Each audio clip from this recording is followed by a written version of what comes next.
Chapter 9. He entered, vociferating oaths dreadful to hear, and caught me in the act of stowing his son away in the kitchen cupboard. Hareton was impressed with a wholesome terror of encountering either his wild beast's fondness or his madman's rage, for in one he ran a chance of being squeezed and kissed to death, and in the other of being flung into the fire, or dashed against the wall, and the poor thing remained perfectly quiet wherever I chose to put him. "There, I've found it out at last," cried Hindley, pulling me back by the skin of my neck, like a dog. "By heaven and hell, you've sworn between you to murder that child. I know how it is, now, that he is always out of my way. But, with the help of Satan, I shall make you swallow the carving knife, Nellie. You needn't laugh, for I've just crammed Kenneth, head downmost, in the Black Horse Marsh, and 2 is the same as 1, and I want to kill some of you. I shall have no rest till I do." "But I don't like the carving knife, Mr. Hindley," I answered. "It has been cutting red herrings." "I'd rather be shot, if you please." "You'd rather be damned," he said, "and so you shall. No law in England can hinder a man from keeping his house decent, and mine's abominable. Open your mouth." He held the knife in his hand, and pushed its point between my teeth, but, for my part, I was never much afraid of his vagaries. I spat out, and affirmed it tasted detestably. I would not take it on any account. "Oh," said he, releasing me, "I see that hideous little villain is not Hareton. I beg your pardon, Nell. If it be, he deserves flaying alive for not running to welcome me, and for screaming as if I were a goblin. Unnatural cub, come hither. I'll teach thee to impose on a good-hearted, deluded father. Now, don't you think the lad would be handsomer cropped? It makes a dog fiercer, and I love something fierce. Get me a scissors, something fierce and trim. Besides, it's infernal affectation, devilish conceit it is, to cherish our ears. We're asses enough without them." "Hush, child, hush. Well then, it is my darling. Wisht, dry thy eyes, there's a joy, kiss me." "What? It won't? Kiss me, Hareton. Damn thee, kiss me. By God, as if I would rear such a monster. As sure as I'm living, I'll break the brat's neck." Poor Hareton was squalling and kicking in his father's arms with all his might, and redoubled his yells when he carried him upstairs and lifted him over the banister. I cried out that he would frighten the child into fits, and ran to rescue him.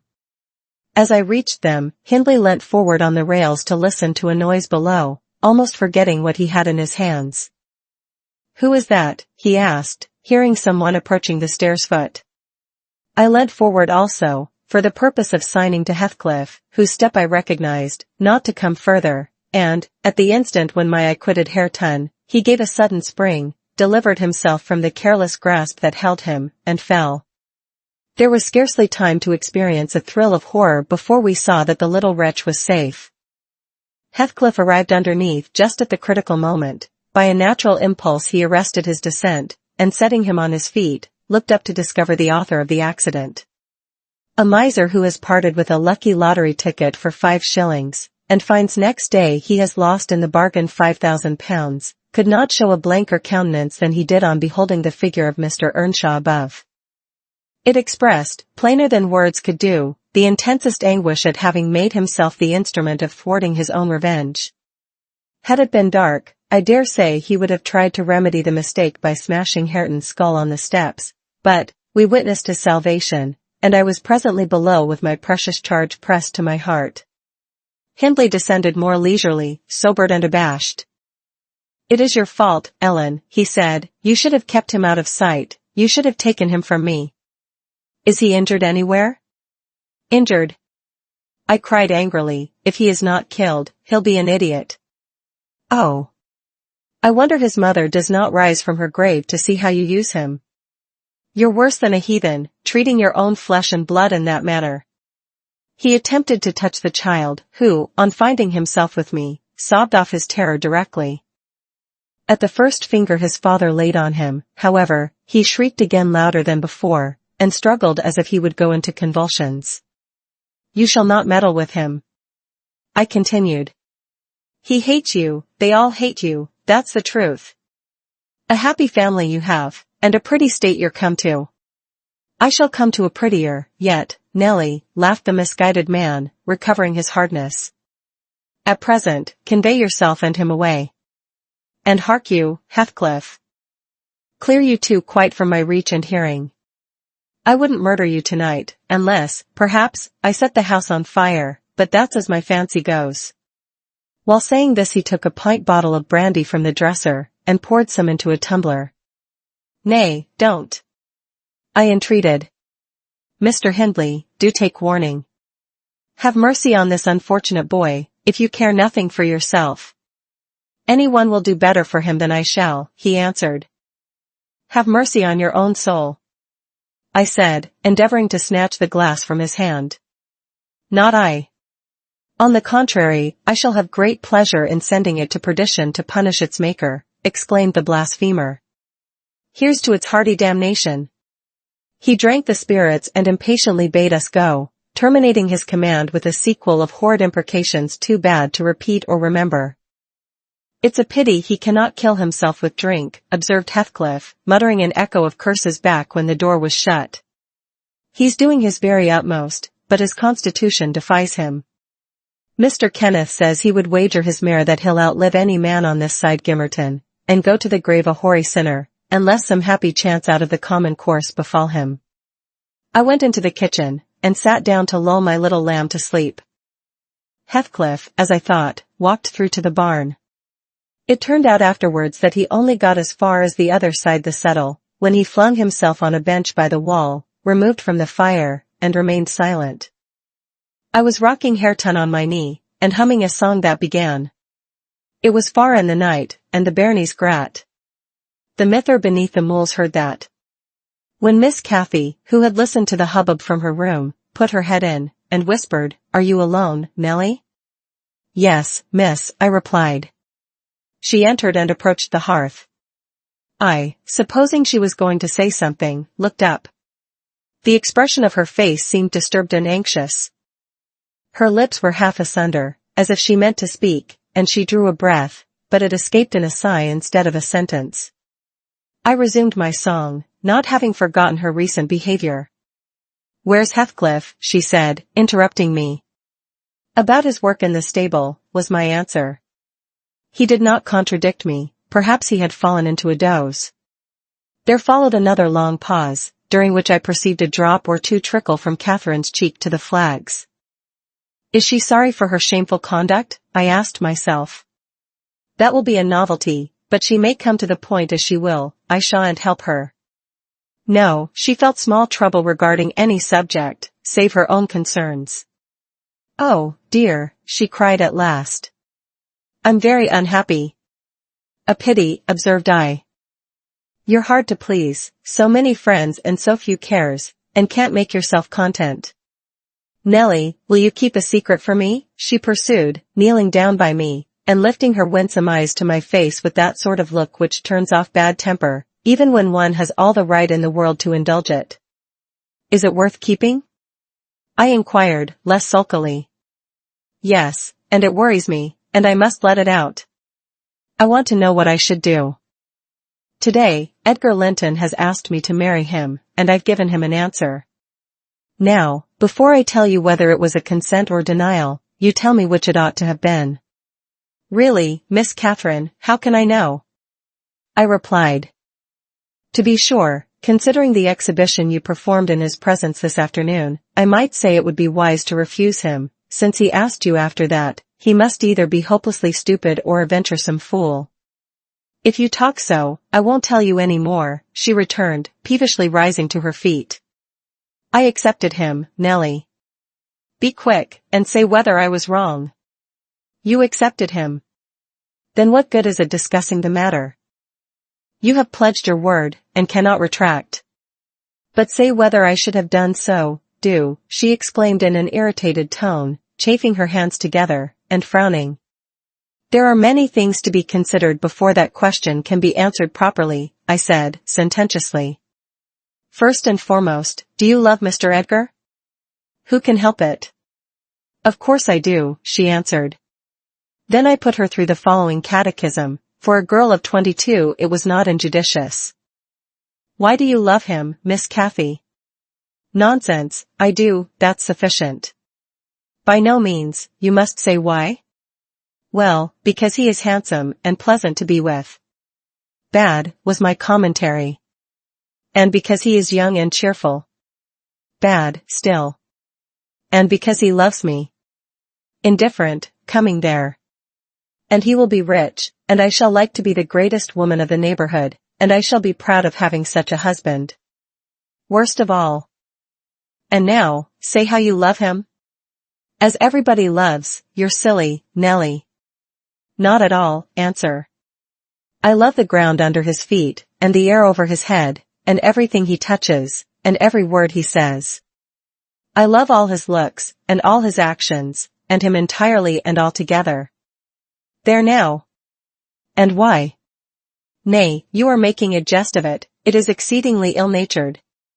It's no jest to me, said the young lady, scowling, and turning her face to the fire.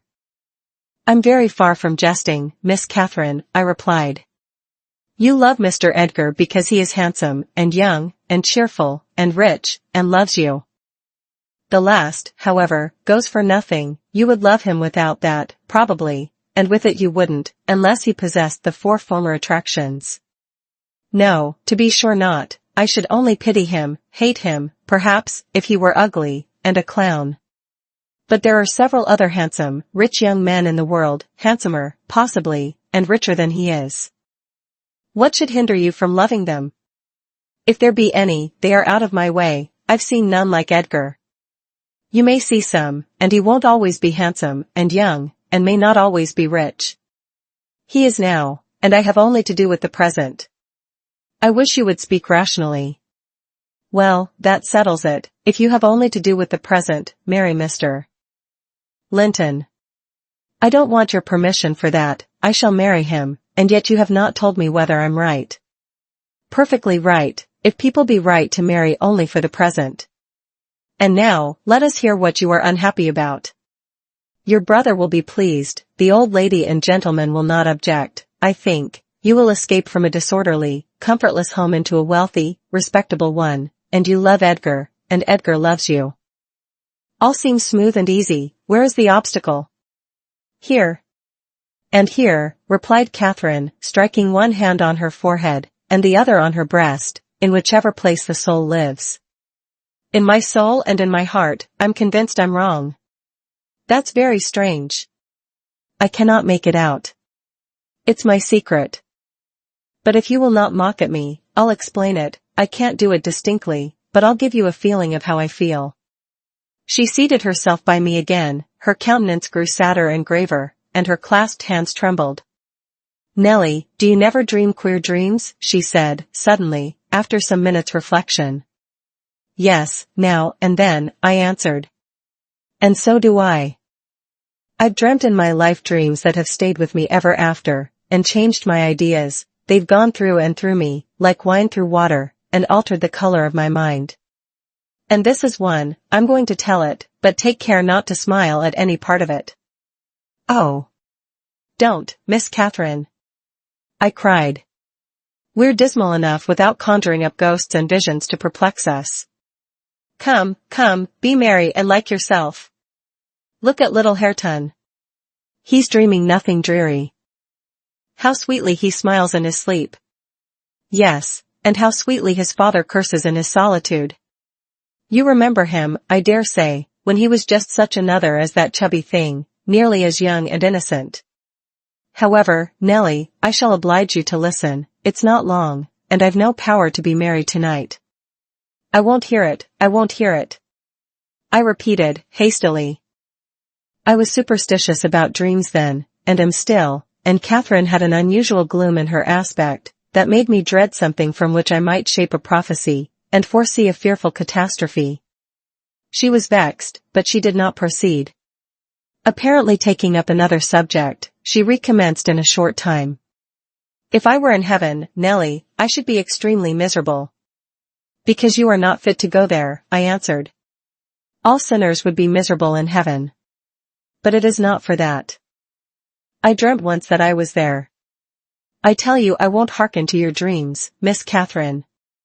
I'll go to bed, I interrupted again.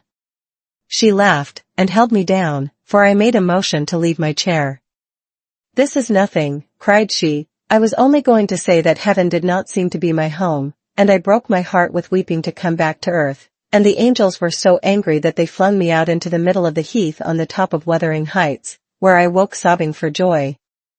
That will do to explain my secret, as well as the other. I've no more business to marry Edgar Linton than I have to be in heaven, and if the wicked man in there had not brought Heathcliff so low, I shouldn't have thought of it. It would degrade me to marry Heathcliff now, so he shall never know how I love him, and that, not because he's handsome, Nelly, but because he's more myself than I am. Whatever our souls are made of, his and mine are the same, and Linton's is as different as a moonbeam from lightning, or frost from fire." Ere this speech ended I became sensible of Heathcliff's presence. Having noticed a slight movement, I turned my head, and saw him rise from the bench, and steal out noiselessly. He had listened till he heard Catherine say it would degrade her to marry him, and then he stayed to hear no further. My companion, sitting on the ground, was prevented by the back of the settle from remarking his presence or departure, but I started, and bade her hush. "Why?" she asked, gazing nervously round. "Joseph is here," I answered, catching opportunely the roll of his cartwheels up the road, "and Heathcliff will come in with him. I'm not sure whether he were not at the door this moment." "Oh, he couldn't overhear me at the door," said she. "Give me Hareton, while you get the supper, and when it is ready ask me to sup with you. I want to cheat my uncomfortable conscience, and be convinced that Heathcliff has no notion of these things." "He has not, has he? He does not know what being in love is." "I see no reason that he should not know, as well as you," I returned, "and if you are his choice, he'll be the most unfortunate creature that ever was born. As soon as you become Mrs. Linton, he loses friend, and love, and all. Have you considered how you'll bear the separation, and how he'll bear to be quite deserted in the world?" "Because, Miss Catherine, he quite deserted." "We separated," she exclaimed, with an accent of indignation. "Who is to separate us, pray?" "They'll meet the fate of Milo." "Not as long as I live, Ellen, for no mortal creature. Every Linton on the face of the earth might melt into nothing before I could consent to forsake Heathcliff." "Oh, that's not what I intend, that's not what I mean. I shouldn't be Mrs. Linton were such a price demanded. He'll be as much to me as he has been all his lifetime. Edgar must shake off his antipathy, and tolerate him, at least. He will, when he learns my true feelings towards him. Nelly, I see now you think me a selfish wretch, but did it never strike you that if Heathcliff and I married, we should be beggars? Whereas, if I marry Linton I can aid Heathcliff to rise, and place him out of my brother's power." "With your husband's money, Miss Catherine?" I asked. "You'll find him not so pliable as you calculate upon, and, though I'm hardly a judge, I think that's the worst motive you've given yet for being the wife of young Linton." "It is not," retorted she, "it is the best. The others were the satisfaction of my whims, and for Edgar's sake, too, to satisfy him. This is for the sake of one who comprehends in his person my feelings to Edgar and myself. I cannot express it, but surely you and everybody have a notion that there is or should be an existence of yours beyond you. What were the use of my creation, if I were entirely contained here? My great miseries in this world have been Heathcliff's miseries, and I watched and felt each from the beginning. My great thought in living is himself. If all else perished, and he remained, I should still continue to be, and if all else remained, and he were annihilated, the universe would turn to a mighty stranger, I should not seem a part of it. My love for Linton is like the foliage in the woods, time will change it, I'm well aware, as winter changes the trees. My love for Heathcliff resembles the eternal rocks beneath, a source of little visible delight, but necessary. Nelly, I am Heathcliff. He's always, always in my mind, not as a pleasure, any more than I am always a pleasure to myself, but as my own being. So don't talk of our separation again, it is impracticable, Anne." She paused, and hid her face in the folds of my gown, but I jerked it forcibly away. I was out of patience with her folly. "If I can make any sense of your nonsense, miss," I said, "it only goes to convince me that you are ignorant of the duties you undertake in marrying, or else that you are a wicked, unprincipled girl. But trouble me with no more secrets, I'll not promise to keep them. You'll keep that? She asked, eagerly. No, I'll not promise, I repeated. She was about to insist, when the entrance of Joseph finished our conversation, and Catherine removed her seat to a corner, and nursed Hareton, while I made the supper. After it was cooked, my fellow servant and I began to quarrel who should carry some to Mr. Hindley, and we didn't settle it till all was nearly cold. Then we came to the agreement that we would let him ask, if he wanted any, for we feared particularly to go into his presence when he had been some time alone. And how isn't that Nowt Comet and Fro Th Field, be this time? What is he about? Gert idle seat, demanded the old man, looking round for Heathcliff. I'll call him, I replied. He's in the barn, I've no doubt. I went and called, but got no answer. On returning, I whispered to Catherine that he had heard a good part of what she said, I was sure, and told how I saw him quit the kitchen just as she complained of her brother's conduct regarding him.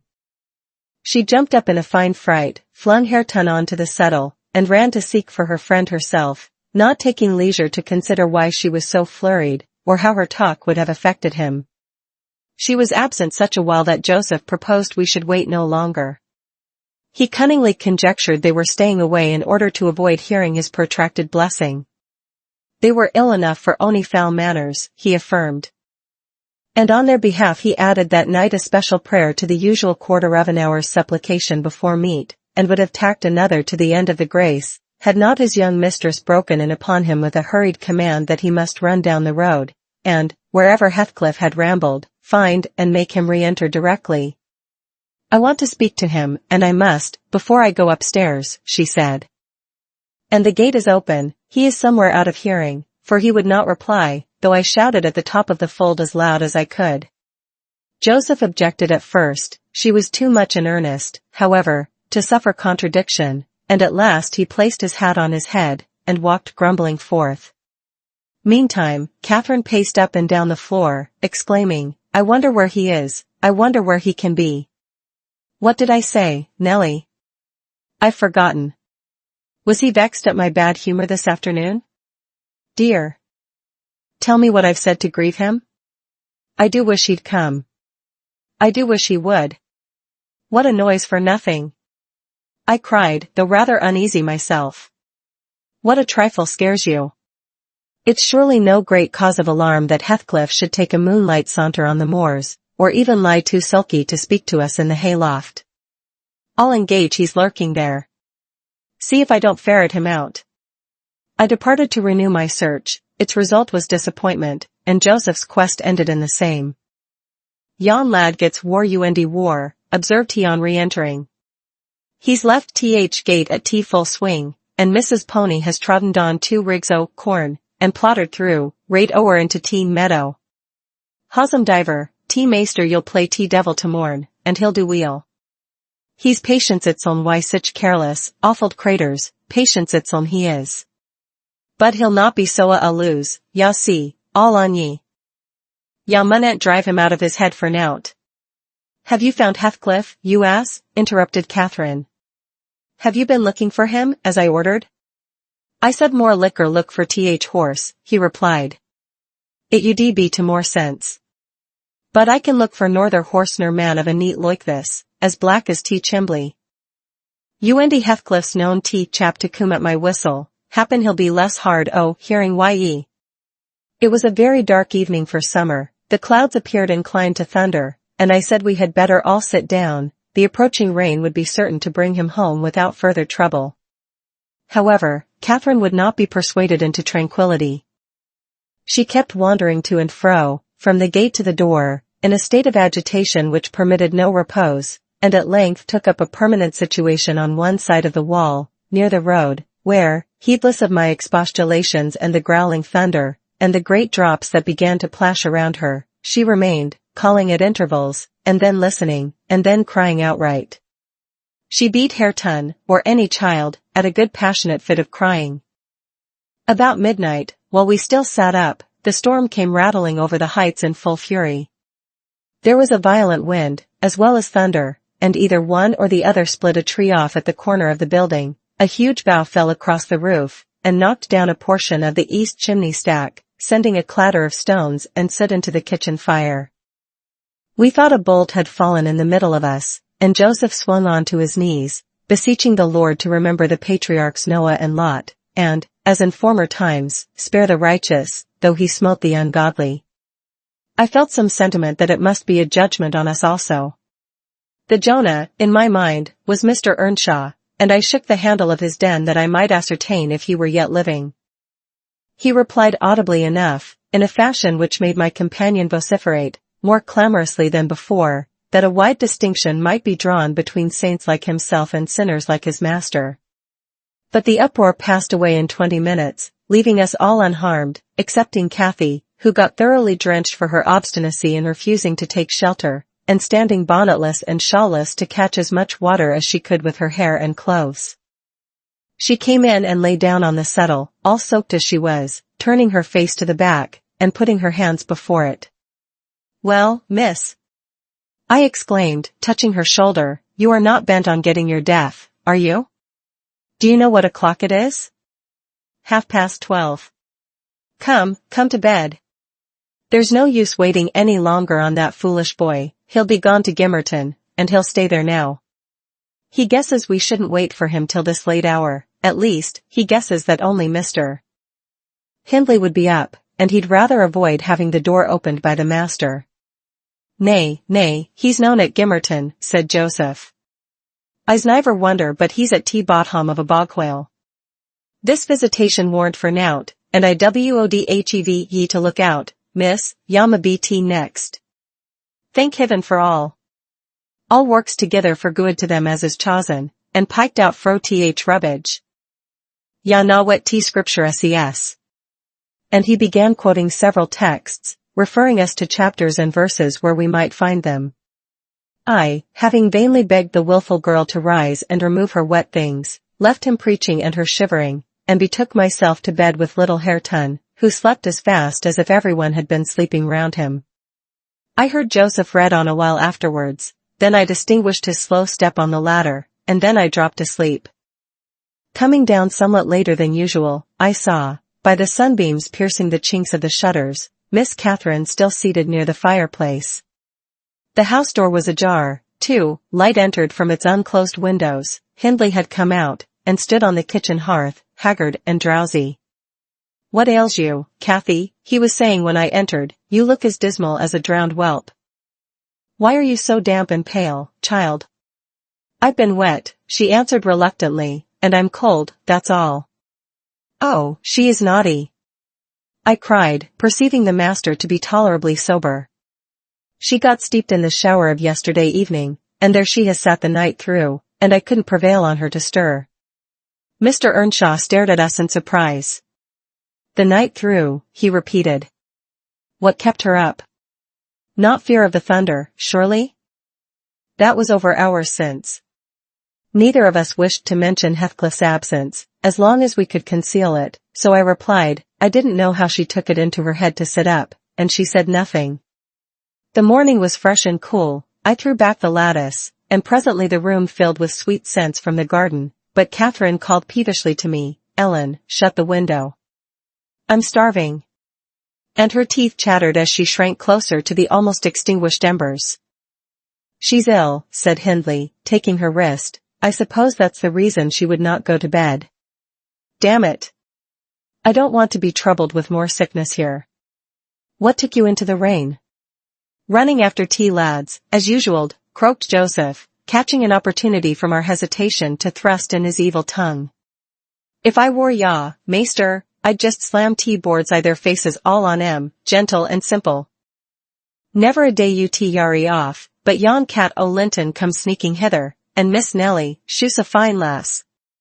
She sits watching for ye I tea kitchen, and as yari in at one door, he's out at t'other, and, then, wer grand lady goes a-courting of her side.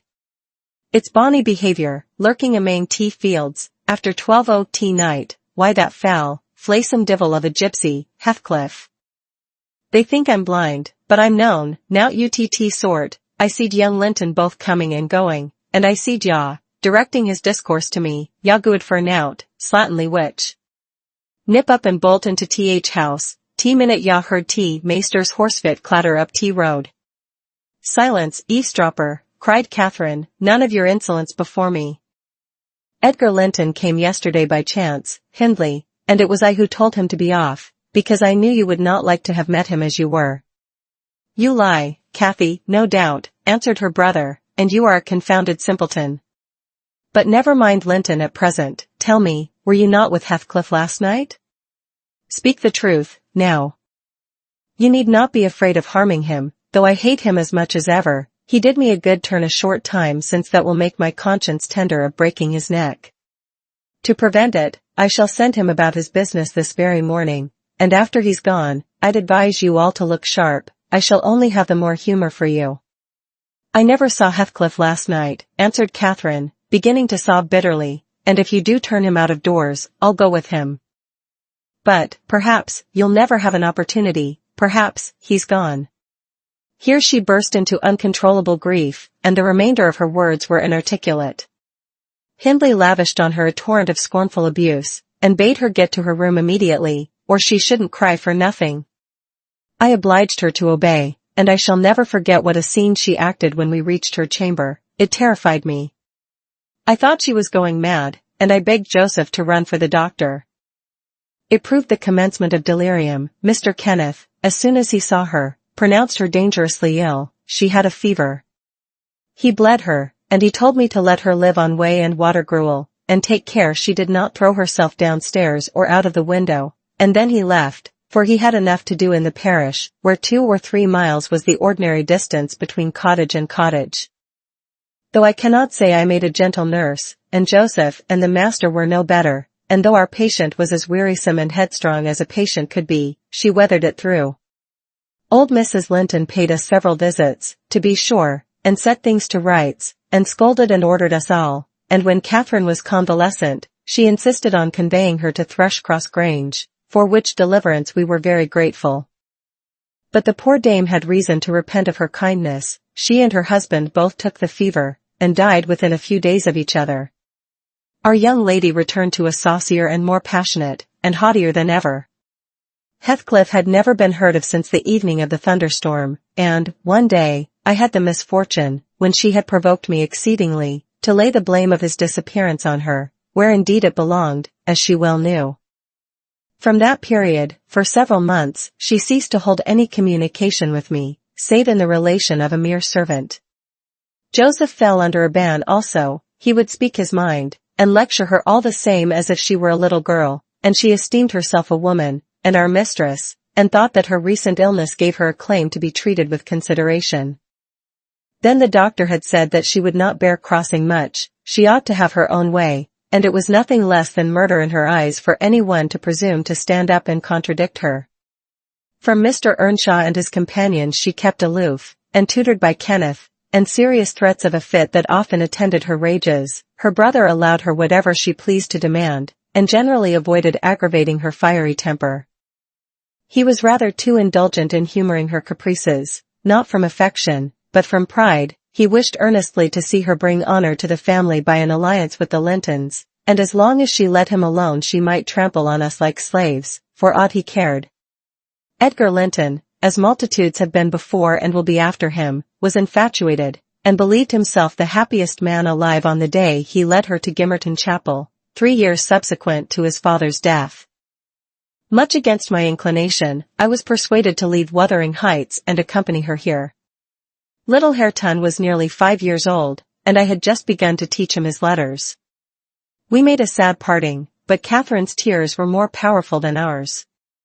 When I refused to go, and when she found her entreaties did not move me, she went lamenting to her husband and brother. The former offered me munificent wages, the latter ordered me to pack up. He wanted no women in the house, he said, now that there was no mistress, and as to Hareton, the curate should take him in hand, by and by. And so I had but one choice left, to do as I was ordered. I told the master he got rid of all decent people only to run to ruin a little faster. I kissed Hareton, said goodbye, and since then he has been a stranger, and it's very queer to think it, but I've no doubt he has completely forgotten all about Ellen Dean, and that he was ever more than all the world to her and she to him. At this point of the housekeeper's story she chanced to glance towards the timepiece over the chimney, and was in amazement on seeing the minute hand measure 1:30. She would not hear of staying a second longer. In truth, I felt rather disposed to defer the sequel of her narrative myself. And now that she is vanished to her rest, and I have meditated for another hour or two, I shall summon courage to go also, in spite of aching laziness of head and limbs. Chapter 10. A charming introduction to a hermit's life. For weeks torture, tossing, and sickness. Oh, these bleak winds and bitter northern skies, and impassable roads, and dilatory country surgeons. And oh, this dearth of the human physiognomy. And, worse than all, the terrible intimation of Kenneth that I need not expect to be out of doors till spring. Mr. Heathcliff has just honored me with a call. About 7 days ago he sent me a brace of grouse, the last of the season. Scoundrel. He is not altogether guiltless in this illness of mine, and that I had a great mind to tell him. But, alas! How could I offend a man who was charitable enough to sit at my bedside a good hour, and talk on some other subject than pills and draughts, blisters, and leeches? This is quite an easy interval. I am too weak to read, yet I feel as if I could enjoy something interesting. Why not have up Mrs. Dean to finish her tale? I can recollect its chief incidents, as far as she had gone. Yes, I remember her hero had run off, and never been heard of for 3 years, and the heroine was married. I'll ring, she'll be delighted to find me capable of talking cheerfully. Mrs. Dean came. It wants 20 minutes, sir, to taking the medicine, she commenced. Away, away with it. I replied, I desire to have. The doctor says you must drop the powders. With all my heart. Don't interrupt me. Come and take your seat here. Keep your fingers from that bitter phalanx of vials. Draw your knitting out of your pocket, that will do. Now continue the history of Mr. Heathcliff, from where you left off, to the present day. Did he finish his education on the continent, and come back a gentleman? Or did he get a sizar's place at college, or escape to America, and earn honors by drawing blood from his foster country? Or make a fortune more promptly on the English highways? He may have done a little in all these vocations, Mr. Lockwood, but I couldn't give my word for any. I stated before that I didn't know how he gained his money, neither am I aware of the means he took to raise his mind from the savage ignorance into which it was sunk, but, with your leave, I'll proceed in my own fashion, if you think it will amuse and not weary you. Are you feeling better this morning? Much. That's good news. I got Miss Catherine and myself to Thrushcross Grange, and, to my agreeable disappointment, she behaved infinitely better than I dared to expect. She seemed almost over-fond of Mr. Linton, and even to his sister she showed plenty of affection. They were both very attentive to her comfort, certainly. It was not the thorn bending to the honeysuckles, but the honeysuckles embracing the thorn. There were no mutual concessions, one stood erect, and the others yielded, and who can be ill-natured and bad-tempered when they encounter neither opposition nor indifference? I observed that Mr. Edgar had a deep-rooted fear of ruffling her humor. He concealed it from her, but if ever he heard me answer sharply, or saw any other servant grow cloudy at some imperious order of hers, he would show his trouble by a frown of displeasure that never darkened on his own account. He many a time spoke sternly to me about my pertness, and averred that the stab of a knife could not inflict a worse pang than he suffered at seeing his lady vexed. Not to grieve a kind master, I learned to be less touchy, and, for the space of half a year, the gunpowder lay as harmless as sand, because no fire came near to explode it. Catherine had seasons of gloom and silence now and then. They were respected with sympathizing silence by her husband, who ascribed them to an alteration in her constitution, produced by her perilous illness, as she was never subject to depression of spirits before. The return of sunshine was welcomed by answering sunshine from him. I believe I may assert that they were really in possession of deep and growing happiness. It ended. Well, we must be for ourselves in the long run. The mild and generous are only more justly selfish than the domineering, and it ended when circumstances caused each to feel that the one's interest was not the chief consideration in the other's thoughts. On a mellow evening in September, I was coming from the garden with a heavy basket of apples which I had been gathering. It had got dusk, and the moon looked over the high wall of the court, causing undefined shadows to lurk in the corners of the numerous projecting portions of the building. I set my burden on the house steps by the kitchen door, and lingered to rest, and drew in a few more breaths of the soft, sweet air. My eyes were on the moon, and my back to the entrance, when I heard a voice behind me say, "Nellie, is that you?" It was a deep voice, and foreign in tone, yet there was something in the manner of pronouncing my name which made it sound familiar. I turned about to discover who spoke, fearfully, for the doors were shut, and I had seen nobody on approaching the steps. Something stirred in the porch, and, moving nearer, I distinguished a tall man dressed in dark clothes, with dark face and hair. He leant against the side, and held his fingers on the latch as if intending to open for himself. Who can it be? I thought. Mr. Earnshaw? Oh, no. The voice has no resemblance to his. I have waited here an hour, he resumed, while I continued staring, and the whole of that time all round has been as still as death. I dared not enter. You do not know me? Look, I'm not a stranger. A ray fell on his features, the cheeks were sallow, and half covered with black whiskers, the brows lowering, the eyes deep-set and singular. I remembered the eyes. What? I cried, uncertain whether to regard him as a worldly visitor, and I raised my hands in amazement. What? You come back? Is it really you? Is it? Yes, Heathcliff, he replied, glancing from me up to the windows, which reflected a score of glittering moons, but showed no lights from within. Are they at home? Where is she? Nellie, you are not glad. You needn't be so disturbed. Is she here? Speak. I want to have one word with her, your mistress. Go, and say some person from Gimmerton desires to see her. How will she take it? I exclaimed. What will she do?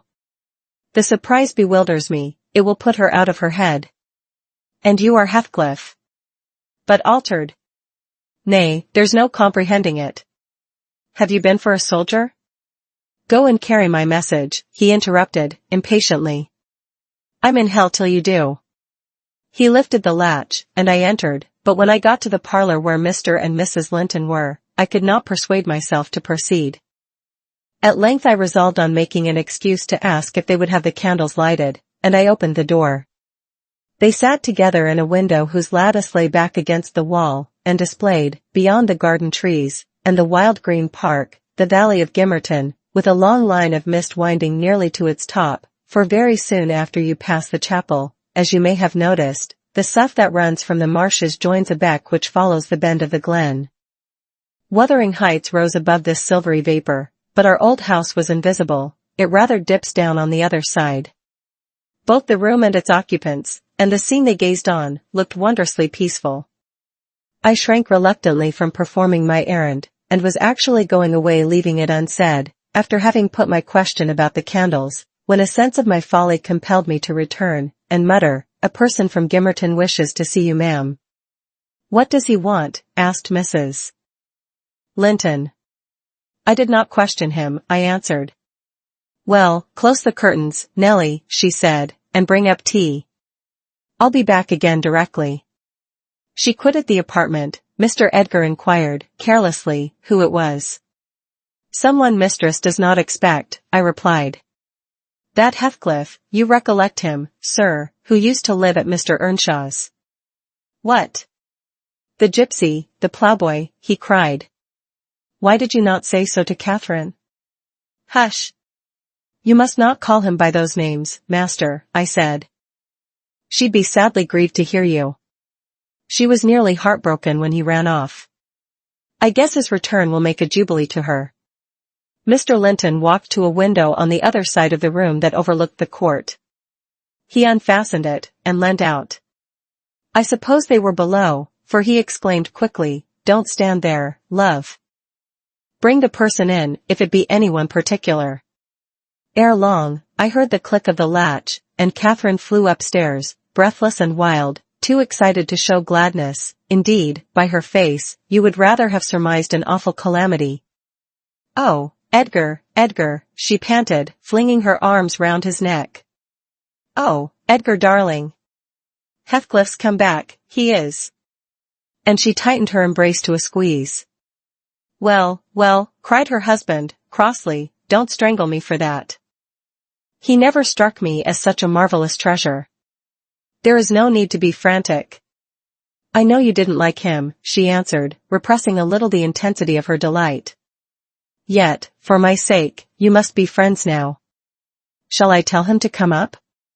Here, he said, into the parlor? Where else? She asked. He looked vexed, and suggested the kitchen as a more suitable place for him. Mrs. Linton eyed him with a droll expression, half angry, half laughing at his fastidiousness. No, she added, after a while, I cannot sit in the kitchen. Set 2 tables here, Ellen, one for your master and Miss Isabella, being gentry, the other for Heathcliff and myself, being of the lower orders. Will that please you, dear? Or must I have a fire lighted elsewhere? If so, give directions. I'll run down and secure my guest. I'm afraid the joy is too great to be real. She was about to dart off again, but Edgar arrested her. You bid him step up, he said, addressing me, and, Catherine, try to be glad, without being absurd. The whole household need not witness the sight of your welcoming a runaway servant as a brother. I descended, and found Heathcliff waiting under the porch, evidently anticipating an invitation to enter. He followed my guidance without waste of words, and I ushered him into the presence of the master and mistress, whose flushed cheeks betrayed signs of warm talking. But the ladies glowed with another feeling when her friend appeared at the door. She sprang forward, took both his hands, and led him to Linton, and then she seized Linton's reluctant fingers and crushed them into his. Now, fully revealed by the fire and candlelight, I was amazed, more than ever, to behold the transformation of Heathcliff. He had grown a tall, athletic, well-formed man, beside whom my master seemed quite slender and youth-like. His upright carriage suggested the idea of his having been in the army. His countenance was much older in expression and decision of feature than Mr. Linton's. It looked intelligent, and retained no marks of former degradation. A half-civilized ferocity lurked yet in the depressed brows and eyes full of black fire, but it was subdued, and his manner was even dignified, quite divested of roughness, though too stern for grace. My master's surprise equaled or exceeded mine. He remained for a minute at a loss how to address the ploughboy, as he had called him. Heathcliff dropped his slight hand, and stood looking at him coolly till he chose to speak. Sit down, sir, he said, at length. Mrs. Linton, recalling old times, would have me give you a cordial reception, and, of course, I am gratified when anything occurs to please her. And I also, answered Heathcliff, especially if it be anything in which I have a part. I shall stay an hour or two willingly. He took a seat opposite Catherine, who kept her gaze fixed on him as if she feared he would vanish were she to remove it. He did not raise his to her often, a quick glance now and then sufficed, but it flashed back, each time more confidently, the undisguised delight he drank from hers. They were too much absorbed in their mutual joy to suffer embarrassment. Not so Mr. Edgar. He grew pale with pure annoyance, a feeling that reached its climax when his lady rose, and stepping across the rug, seized Heathcliff's hands again, and laughed like one beside herself. I shall think it a dream tomorrow, she cried. I shall not be able to believe that I have seen, and touched, and spoken to you once more. And yet, cruel Heathcliff, you don't deserve this welcome. To be absent and silent for 3 years, and never to think of me. A little more than you have thought of me, he murmured. I heard of your marriage, Cathy, not long since, and, while waiting in the yard below, I meditated this plan, just to have one glimpse of your face, a stare of surprise, perhaps, and pretended pleasure, afterwards settle my score with Hindley, and then prevent the law by doing execution on myself. Your welcome has put these ideas out of my mind, but beware of meeting me with another aspect next time. Nay, you'll not drive me off again. You were really sorry for me, were you? Well, there was cause. I've fought through a bitter life since I last heard your voice, and you must forgive me, for I struggled only for you. Catherine, unless we are to have cold tea, please to come to the table, interrupted Linton, striving to preserve his ordinary tone, and a due measure of politeness. Mr. Heathcliff will have a long walk, wherever he may lodge tonight, and I'm thirsty." She took her post before the urn, and Miss Isabella came, summoned by the bell. Then, having handed their chairs forward, I left the room. The meal hardly endured 10 minutes. Catherine's cup was never filled, she could neither eat nor drink. Edgar had made a slop in his saucer, and scarcely swallowed a mouthful. Their guest did not protract his stay that evening above an hour longer. I asked, as he departed, if he went to Gimmerton? "No, to Wuthering Heights," he answered. "Mr. Earnshaw invited me, when I called this morning." "Mr. Earnshaw invited him. And he called on Mr. Earnshaw." I pondered this sentence painfully, after he was gone. Is he turning out a bit of a hypocrite, and coming into the country to work mischief under a cloak? I mused. I had a presentiment in the bottom of my heart that he had better have remained away.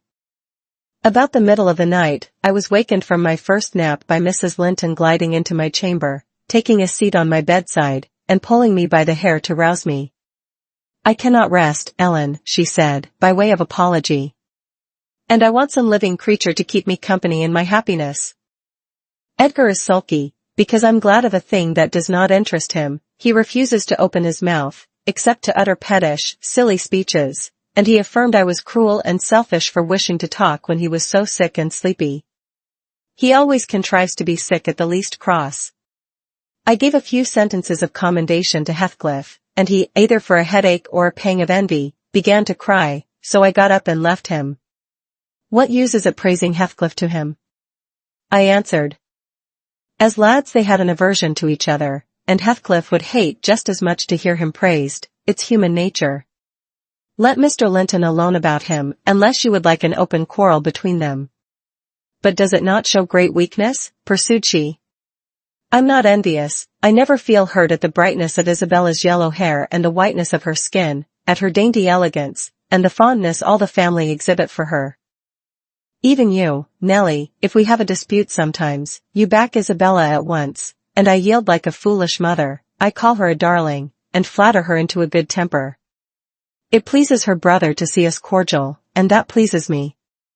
But they are very much alike. They are spoiled children, and fancy the world was made for their accommodation, and though I humor both, I think a smart chastisement might improve them all the same. You're mistaken, Mrs. Linton, said I. They humor you. I know what there would be to do if they did not. You can well afford to indulge their passing whims as long as their business is to anticipate all your desires. You may, however, fall out, at last, over something of equal consequence to both sides, and then those you term weak are very capable of being as obstinate as you. And then we shall fight to the death, shan't we, Nellie? She returned, laughing. No. I tell you, I have such faith in Linton's love, that I believe I might kill him, and he wouldn't wish to retaliate. I advised her to value him the more for his affection. I do, she answered, but he needn't resort to whining for trifles. It is childish, and, instead of melting into tears because I said that Heathcliff was now worthy of anyone's regard, and it would honor the first gentleman in the country to be his friend, he ought to have said it for me, and been delighted from sympathy. He must get accustomed to him, and he may as well like him, considering how Heathcliff has reason to object to him. I'm sure he behaved excellently. What do you think of his going to Wuthering Heights? I inquired. He is reformed in every respect, apparently, quite a Christian, offering the right hand of fellowship to his enemies all around. He explained it, she replied. I wonder as much as you. He said he called to gather information concerning me from you, supposing you resided there still, and Joseph told Hindley, who came out and fell to questioning him of what he had been doing, and how he had been living, and finally, desired him to walk in. There were some persons sitting at cards. Heathcliff joined them. My brother lost some money to him, and, finding him plentifully supplied, he requested that he would come again in the evening, to which he consented. Hindley is too reckless to select his acquaintance prudently. He doesn't trouble himself to reflect on the causes he might have for mistrusting one whom he has basely injured. But Heathcliff affirms his principal reason for resuming a connection with his ancient persecutor is a wish to install himself in quarters at walking distance from the Grange, and an attachment to the house where we lived together, and likewise a hope that I shall have more opportunities of seeing him there than I could have if he settled in Gimmerton. He means to offer liberal payment for permission to lodge at the Heights, and doubtless my brother's covetousness will prompt him to accept the terms. He was always greedy, though what he grasps with one hand he flings away with the other. It's a nice place for a young man to fix his dwelling in, said I. Have you no fear of the consequences, Mrs. Linton? None for my friend, she replied. His strong head will keep him from danger, a little for Hindley, but he can't be made morally worse than he is, and I stand between him and bodily harm. The event of this evening has reconciled me to God and humanity. I had risen in angry rebellion against Providence. Oh, I've endured very, very bitter misery, Nellie. If that creature knew how bitter, he'd be ashamed to cloud its removal with idle petulance. It was kindness for him which induced me to bear it alone. Had I expressed the agony I frequently felt, he would have been taught to long for its alleviation as ardently as I. However, it's over, and I'll take no revenge on his folly. I can afford to suffer anything hereafter. Should the meanest thing alive slap me on the cheek, I'd not only turn the other, but I'd ask pardon for provoking it, and, as a proof, I'll go make my peace with Edgar instantly. Good night. I'm an angel. In this self-complacent conviction she departed, and the success of her fulfilled resolution was obvious on the morrow. Mr. Linton had not only abjured his peevishness, though his spirits seemed still subdued by Catherine's exuberance of vivacity, but he ventured no objection to her taking Isabella with her to Wuthering Heights in the afternoon, and she rewarded him with such a summer of sweetness and affection in return as made the house a paradise for several days, both master and servants profiting from the perpetual sunshine. Heathcliff, Mr. Heathcliff, I should say in future, used the liberty of visiting at Thrushcross Grange cautiously. At first, he seemed estimating how far its owner would bear his intrusion. Catherine, also, deemed it judicious to moderate her expressions of pleasure in receiving him, and he gradually established his right to be expected. He retained a great deal of the reserve for which his boyhood was remarkable, and that served to repress all startling demonstrations of feeling. My master's uneasiness experienced a lull, and further circumstances diverted it into another channel for a space. His new source of trouble sprang from the not anticipated misfortune of Isabella Linton evincing a sudden and irresistible attraction towards the tolerated guest. She was at that time a charming young lady of 18, infantile in manners, though possessed of keen wit, keen feelings, and a keen temper, too, if irritated. Her brother, who loved her tenderly, was appalled at this fantastic preference. Leaving aside the degradation of an alliance with a nameless man, and the possible fact that his property, in default of heirs male, might pass into such a one's power, he had sense to comprehend Heathcliff's disposition, to know that, though his exterior was altered, his mind was unchangeable and unchanged. And he dreaded that mind, it revolted him, he shrank forebodingly from the idea of committing Isabella to its keeping. He would have recoiled still more had he been aware that her attachment rose unsolicited, and was bestowed where it awakened no reciprocation of sentiment. For the minute he discovered its existence he laid the blame on Heathcliff's deliberate designing. We had all remarked, during some time, that Miss Linton fretted and pined over something. She grew cross and wearisome, snapping at and teasing Catherine continually, at the imminent risk of exhausting her limited patience. We excused her, to a certain extent, on the plea of ill health. She was dwindling and fading before our eyes. But one day, when she had been peculiarly wayward, rejecting her breakfast, complaining that the servants did not do what she told them, that the mistress would allow her to be nothing in the house, and Edgar neglected her, that she had caught a cold with the doors being left open, and we let the parlor fire go out on purpose to vex her, with 100 yet more frivolous accusations, Mrs. Linton peremptorily insisted that she should get to bed, and, having scolded her heartily, threatened to send for the doctor. Mention of Kenneth caused her to exclaim, instantly, that her health was perfect, and it was only Catherine's harshness which made her unhappy. "How can you say I am harsh, you naughty fondling?" cried the mistress, amazed at the unreasonable assertion. "You are surely losing your reason. When have I been harsh, tell me?" "Yesterday," sobbed Isabella, "and now?" "Yesterday," said her sister-in-law. "On what occasion?" "In our walk along the moor, You told me to ramble where I pleased, while you sauntered on with Mr. Heathcliff. And that's your notion of harshness? Said Catherine, laughing. It was no hint that your company was superfluous. We didn't care whether you kept with us or not. I merely thought Heathcliff's talk would have nothing entertaining for your ears. Oh, no, wept the young lady, you wished me away, because you knew I liked to be there. Is she sane? Asked Mrs. Linton, appealing to me. I'll repeat our conversation, word for word, Isabella, and you point out any charm it could have had for you. I don't mind the conversation, she answered, I wanted to be with.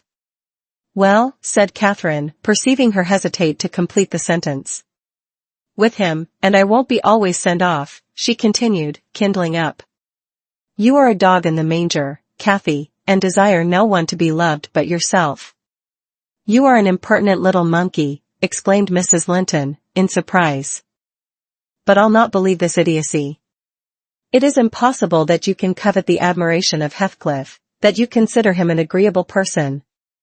I hope I have misunderstood you, Isabella? No, you have not, said the infatuated girl. I love him more than ever you loved Edgar, and he might love me, if you would let him. I wouldn't be you for a kingdom, then. Catherine declared, emphatically, and she seemed to speak sincerely. Nellie, help me to convince her of her madness. Tell her what Heathcliff is, an unreclaimed creature, without refinement, without cultivation, an arid wilderness of firs and whinstone. I'd as soon put that little canary into the park on a winter's day, as recommend you to bestow your heart on him. It is deplorable ignorance of his character, child, and nothing else, which makes that dream enter your head. Pray, don't imagine that he conceals depths of benevolence and affection beneath a stern exterior. He's not a rough diamond, a pearl-containing oyster of a rustic, he's a fierce, pitiless, wolfish man. I never say to him, let this or that enemy alone, because it would be ungenerous or cruel to harm them. I say, let them alone, because I should hate them to be wronged, and he'd crush you like a sparrow's egg, Isabella, if he found you a troublesome charge. I know he couldn't love a Linton, and yet he'd be quite capable of marrying your fortune and expectations. Avarice is growing with him a besetting sin. There's my picture, and I'm his friend, so much so, that had he thought seriously to catch you, I should, perhaps, have held my tongue, and let you fall into his trap. Miss Linton regarded her sister-in-law with indignation. For shame! For shame, she repeated, angrily. You are worse than 20 foes, you poisonous friend. Ah! You won't believe me, then, said Catherine. You think I speak from wicked selfishness? I'm certain you do, retorted Isabella, and I shudder at you. Good, cried the other. Try for yourself, if that be your spirit, I have done, and yield the argument to your saucy insolence. And I must suffer for her egotism, she sobbed, as Mrs. Linton left the room. All is against me, she has blighted my single consolation. But she uttered falsehoods, didn't she? Mr. Heathcliff is not a fiend, he has an honorable soul, and a true one, or how could he remember her? Banish him from your thoughts, miss, I said. He's a bird of bad omen, no mate for you. Mrs. Linton spoke strongly, and yet I can't contradict her. She is better acquainted with his heart than I, or any one besides, and she never would represent him as worse than he is. Honest people don't hide their deeds. How has he been living? How has he got rich? Why is he staying at Wuthering Heights, the house of a man whom he abhors? They say Mr. Earnshaw is worse and worse since he came. They sit up all night together continually, and Hindley has been borrowing money on his land, and does nothing but play and drink. I heard only a week ago, it was Joseph who told me, I met him at Gimmerton. Nellie, he said, we's hae a crowners questa now, at AHR folks. One on MSA most get 10 his finger cut off why houding t other fro stick and hisseln like a calf. That's Meester, ja na, at SOA uppo going to t grand sizes. He's known feared ot bench o judges, norther Paul, nor Peter, nor John, nor Matthew, nor known on not he. He fair likes, he langs to set his brazen face a Jean M. And yon bonny lad Heathcliff, ya mind, he's a rare un. He can girn a laugh as well as onybody at a rate divil's jest. Does he never say nowt of his fine living amang us, when he goes to Tea Grange? This is tea way on tea, up at sundown, dice, brandy, closed shutters, you indy can no light till next day at noon, then, tea full gangs banning on raving to his chammer, Mac King dacent fowks dig Thursday fingers at Thursday lugs for very shame, the knave, why he can caint his brass, ate, sleep, off to his neighbours to gossip yt wife. Course, he tells Dame Catherine how her father's gold runs into his pocket, and her father's son gallops down T Broad Road, while he flees afore to oppen T Pikes. Now, Miss Linton, Joseph is an old rascal, but no liar, and, if his account of Heathcliff's conduct be true, you would never think of desiring such a husband, would you? You are leagued with the rest, Ellen, she replied. I'll not listen to your slanders. What malevolence you must have to wish to convince me that there is no happiness in the world. Whether she would have got over this fancy if left to herself, or persevered in nursing it perpetually, I cannot say. She had little time to reflect. The day after, there was a justice meeting at the next town, my master was obliged to attend, and Mr. Heathcliff, aware of his absence, called rather earlier than usual. Catherine and Isabella were sitting in the library, on hostile terms, but silent, the latter alarmed at her recent indiscretion, and the disclosure she had made of her secret feelings in a transient fit of passion, the former, on mature consideration, really offended with her companion, and, if she laughed again at her pertness, inclined to make it no laughing matter to her. She did laugh as she saw Heathcliff pass the window. I was sweeping the hearth, and I noticed a mischievous smile on her lips. Isabella, absorbed in her meditations, or a book, remained till the door opened, and it was too late to attempt an escape, which she would gladly have done had it been practicable. Come in, that's right, exclaimed the mistress, gaily, pulling a chair to the fire. Here are two people sadly in need of a third to thaw the ice between them, and you are the very one we should both of us choose. Heathcliff, I'm proud to show you, at last, somebody that dotes on you more than myself. I expect you to feel flattered. Nay, it's not Nellie, don't look at her. My poor little sister-in-law is breaking her heart by mere contemplation of your physical and moral beauty. It lies in your own power to be Edgar's brother. No, Isabella, you shan't run off, she continued, arresting, with feigned playfulness, the confounded girl, who had risen indignantly. We were quarrelling like cats about you, Heathcliff, and I was fairly beaten in protestations of devotion and admiration, and, moreover, I was informed that if I would but have the manners to stand aside, my rival, as she will have herself to be, would shoot a shaft into your soul that would fix you forever, and send my image into eternal oblivion. Catherine, said Isabella, calling up her dignity, and disdaining to struggle from the tight grasp that held her, I'd thank you to adhere to the truth and not slander me, even in joke. Mr. Heathcliff, be kind enough to bid this friend of yours release me, she forgets that you and I are not intimate acquaintances, and what amuses her is painful to me beyond expression. As the guest answered nothing, but took his seat, and looked thoroughly indifferent what sentiments she cherished concerning him, she turned and whispered an earnest appeal for liberty to her tormentor. By no means, cried Mrs. Linton in answer. I won't be named a dog in the manger again. You shall stay, now then. Heathcliff, why don't you evince satisfaction at my pleasant news? Isabella swears that the love Edgar has for me is nothing to that she entertains for you. I'm sure she made some speech of the kind, did she not, Ellen? And she has fasted ever since the day before yesterday's walk, from sorrow and rage that I dispatched her out of your society under the idea of its being unacceptable. I think you belie her, said Heathcliff, twisting his chair to face them. She wishes to be out of my society now, at any rate. And he stared hard at the object of discourse, as one might do at a strange repulsive animal, a centipede from the Indies, for instance, which curiosity leads one to examine in spite of the aversion it raises. The poor thing couldn't bear that. She grew white and red in rapid succession, and, while tears beaded her lashes, bent the strength of her small fingers to loosen the firm clutch of Catherine, and perceiving that as fast as she raised one finger off her arm another closed down, and she could not remove the whole together, she began to make use of her nails, and their sharpness presently ornamented the detainers with crescents of red. There's a tigress, exclaimed Mrs. Linton, setting her free, and shaking her hand with pain. "Begone, for God's sake, and hide your vixen face. How foolish to reveal those talents to him. Can't you fancy the conclusions he'll draw? Look, Heathcliff. They are instruments that will do execution, you must beware of your eyes." "I'd wrench them off her fingers, if they ever menaced me," he answered, brutally, when the door had closed after her.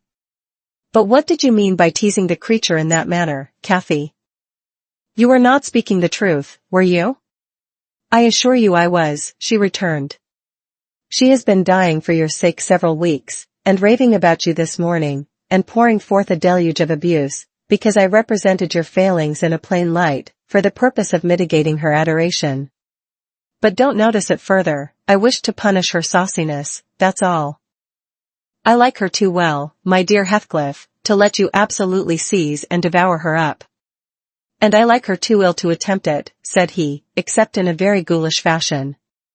"You'd hear of odd things if I lived alone with that mawkish, waxen face. The most ordinary would be painting on its white the colors of the rainbow, and turning the blue eyes black, every day or two. They detestably resemble Linton's." "Delectably," observed Catherine. "They are dove's eyes, angels." "She's her brother's heir, is she not?" he asked, after a brief silence. "I should be sorry to think so," returned his companion. "Half a dozen nephews shall erase her title, please heaven. Abstract your mind from the subject at present, you are too prone to covet your neighbor's goods. Remember this neighbor's goods are mine." "If they were mine, they would be none the less that," said Heathcliff, "but though Isabella Linton may be silly, she is scarcely mad, and, in short, we'll dismiss the matter, as you advise."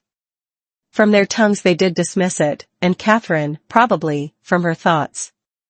The other, I felt certain, recalled it often in the course of the evening. I saw him smile to himself, grin rather, and lapse into ominous musing whenever Mrs. Linton had occasion to be absent from the apartment. I determined to watch his movements. My heart invariably cleaved to the master's, in preference to Catherine's side, with reason I imagined, for he was kind, and trustful, and honorable, and she could not be called the opposite, yet she seemed to allow herself such wide latitude, that I had little faith in her principles, and still less sympathy for her feelings. I wanted something to happen which might have the effect of freeing both Wuthering Heights and the Grange of Mr. Heathcliff, quietly, leaving us as we had been prior to his advent. His visits were a continual nightmare to me, and, I suspected, to my master also. His abode at the Heights was an oppression past explaining. I felt that God had forsaken the stray sheep there to its own wicked wanderings, and an evil beast prowled between it and the fold, waiting his time to spring and destroy. Chapter 11. Sometimes, while meditating on these things in solitude, I've got up in a sudden terror, and put on my bonnet to go see how all was at the farm. I persuaded my conscience that it was a duty to warn him how people talked regarding his ways, and then I've recollected his confirmed bad habits, and, hopeless of benefiting him, have flinched from re-entering the dismal house, doubting if I could bear to be taken at my word. One time I passed the old gate, going out of my way, on a journey to Gimmerton. It was about the period that my narrative has reached, a bright frosty afternoon, the ground bare, and the road hard and dry.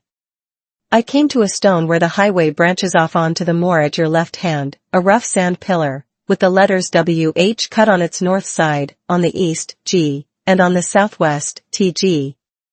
It serves as a guidepost to the Grange, the Heights, and village. The sun shone yellow on its grey head, reminding me of summer, and I cannot say why, but all at once a gush of child sensations flowed into my heart. Hindley and I held at a favourite spot 20 years before. I gazed long at the weather-worn block, and, stooping down, perceived a hole near the bottom still full of snail shells and pebbles, which we were fond of storing there with more perishable things, and, as fresh as reality, it appeared that I beheld my early playmate seated on the withered turf, his dark, square head bent forward, and his little hand scooping out the earth with a piece of slate. "Poor Hindley!" I exclaimed, involuntarily. I started, bodily I was cheated into a momentary belief that the child lifted its face and stared straight into mine. It vanished in a twinkling, but immediately I felt an irresistible yearning to be at the Heights. Superstition urged me to comply with this impulse, supposing he should be dead. I thought, or should die soon, supposing it were a sign of death. The nearer I got to the house the more agitated I grew, and on catching sight of it I trembled in every limb. The apparition had outstripped me, it stood looking through the gate. That was my first idea on observing an elf-locked, brown-eyed boy setting his ruddy countenance against the bars. Further reflection suggested this must be Hareton, my Hareton, not altered greatly since I left him, 10 months since. God bless thee, darling, I cried, forgetting instantaneously my foolish fears. Hareton, it's Nellie. Nellie, thy nurse. He retreated out of arm's length, and picked up a large flint.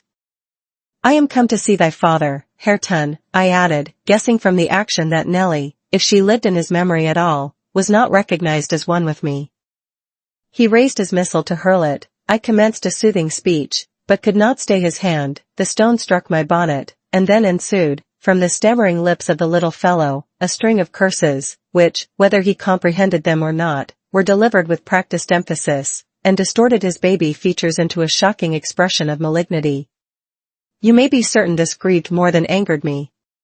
Fit to cry, I took an orange from my pocket, and offered it to propitiate him. He hesitated, and then snatched it from my hold, as if he fancied I only intended to tempt and disappoint him. I showed another, keeping it out of his reach. Who has taught you those fine words, my bairn? I inquired. The curate? Damn the curate, and thee. Gie me that, he replied. Tell us where you got your lessons, and you shall have it, said I. Who's your master? Devil Daddy, was his answer. And what do you learn from Daddy? I continued.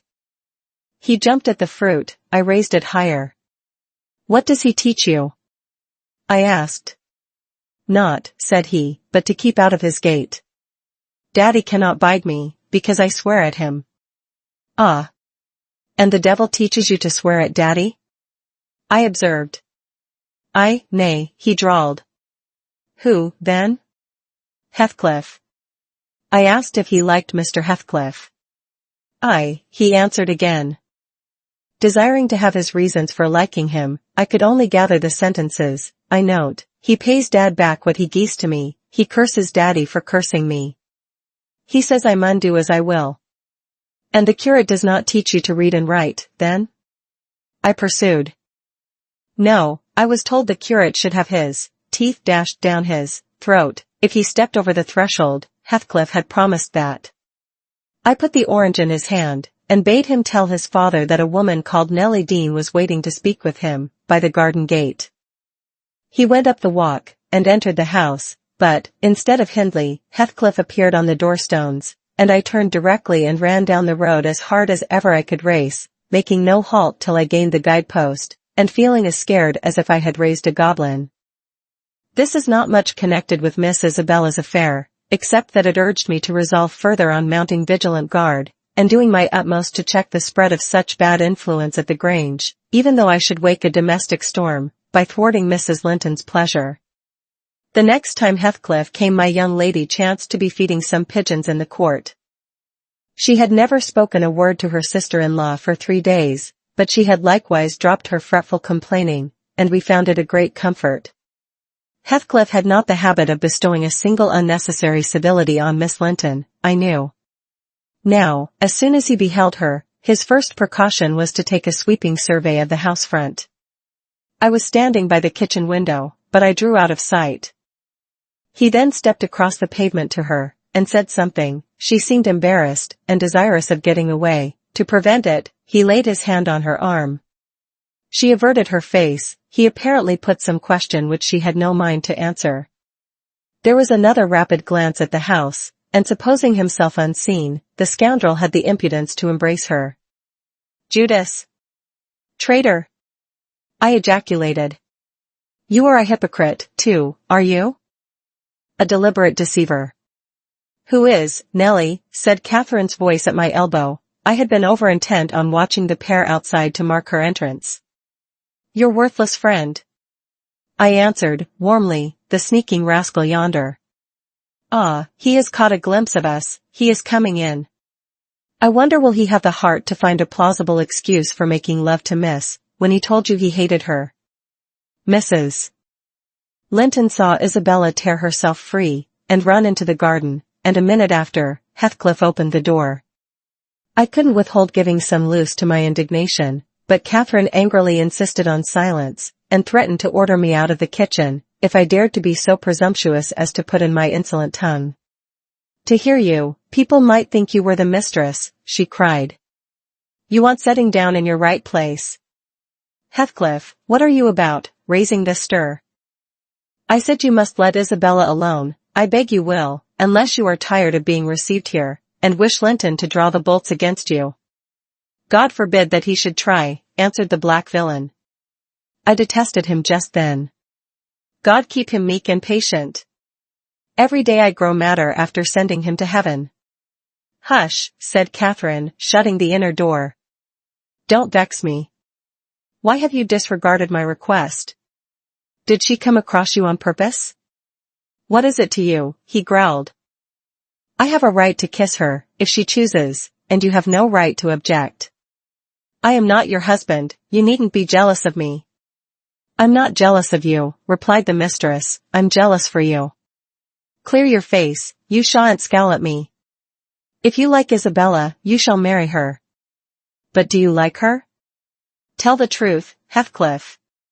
There, you won't answer. I'm certain you don't. And would Mr. Linton approve of his sister marrying that man? I inquired. Mr. Linton should approve, returned my lady, decisively.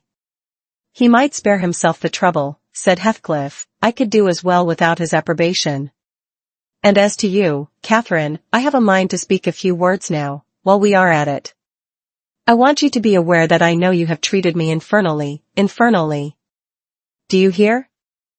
And if you flatter yourself that I don't perceive it, you are a fool, and if you think I can be consoled by sweet words, you are an idiot, and if you fancy I'll suffer unrevenged, I'll convince you of the contrary, in a very little while. Meantime, thank you for telling me your sister-in-law's secret, I swear I'll make the most of it. And stand you aside. What new phase of his character is this? Exclaimed Mrs. Linton, in amazement. I've treated you infernally, and you'll take your revenge. How will you take it, ungrateful brute? How have I treated you infernally? I seek no revenge on you, replied Heathcliff, less vehemently. That's not the plan. The tyrant grinds down his slaves and they don't turn against him, they crush those beneath them. You are welcome to torture me to death for your amusement, only allow me to amuse myself a little in the same style, and refrain from insult as much as you are able. Having leveled my palace, don't erect a hovel and complacently admire your own charity in giving me that for a home. If I imagined you really wished me to marry Isabel, I'd cut my throat. Oh, the evil is that I am not jealous, is it? Cried Catherine.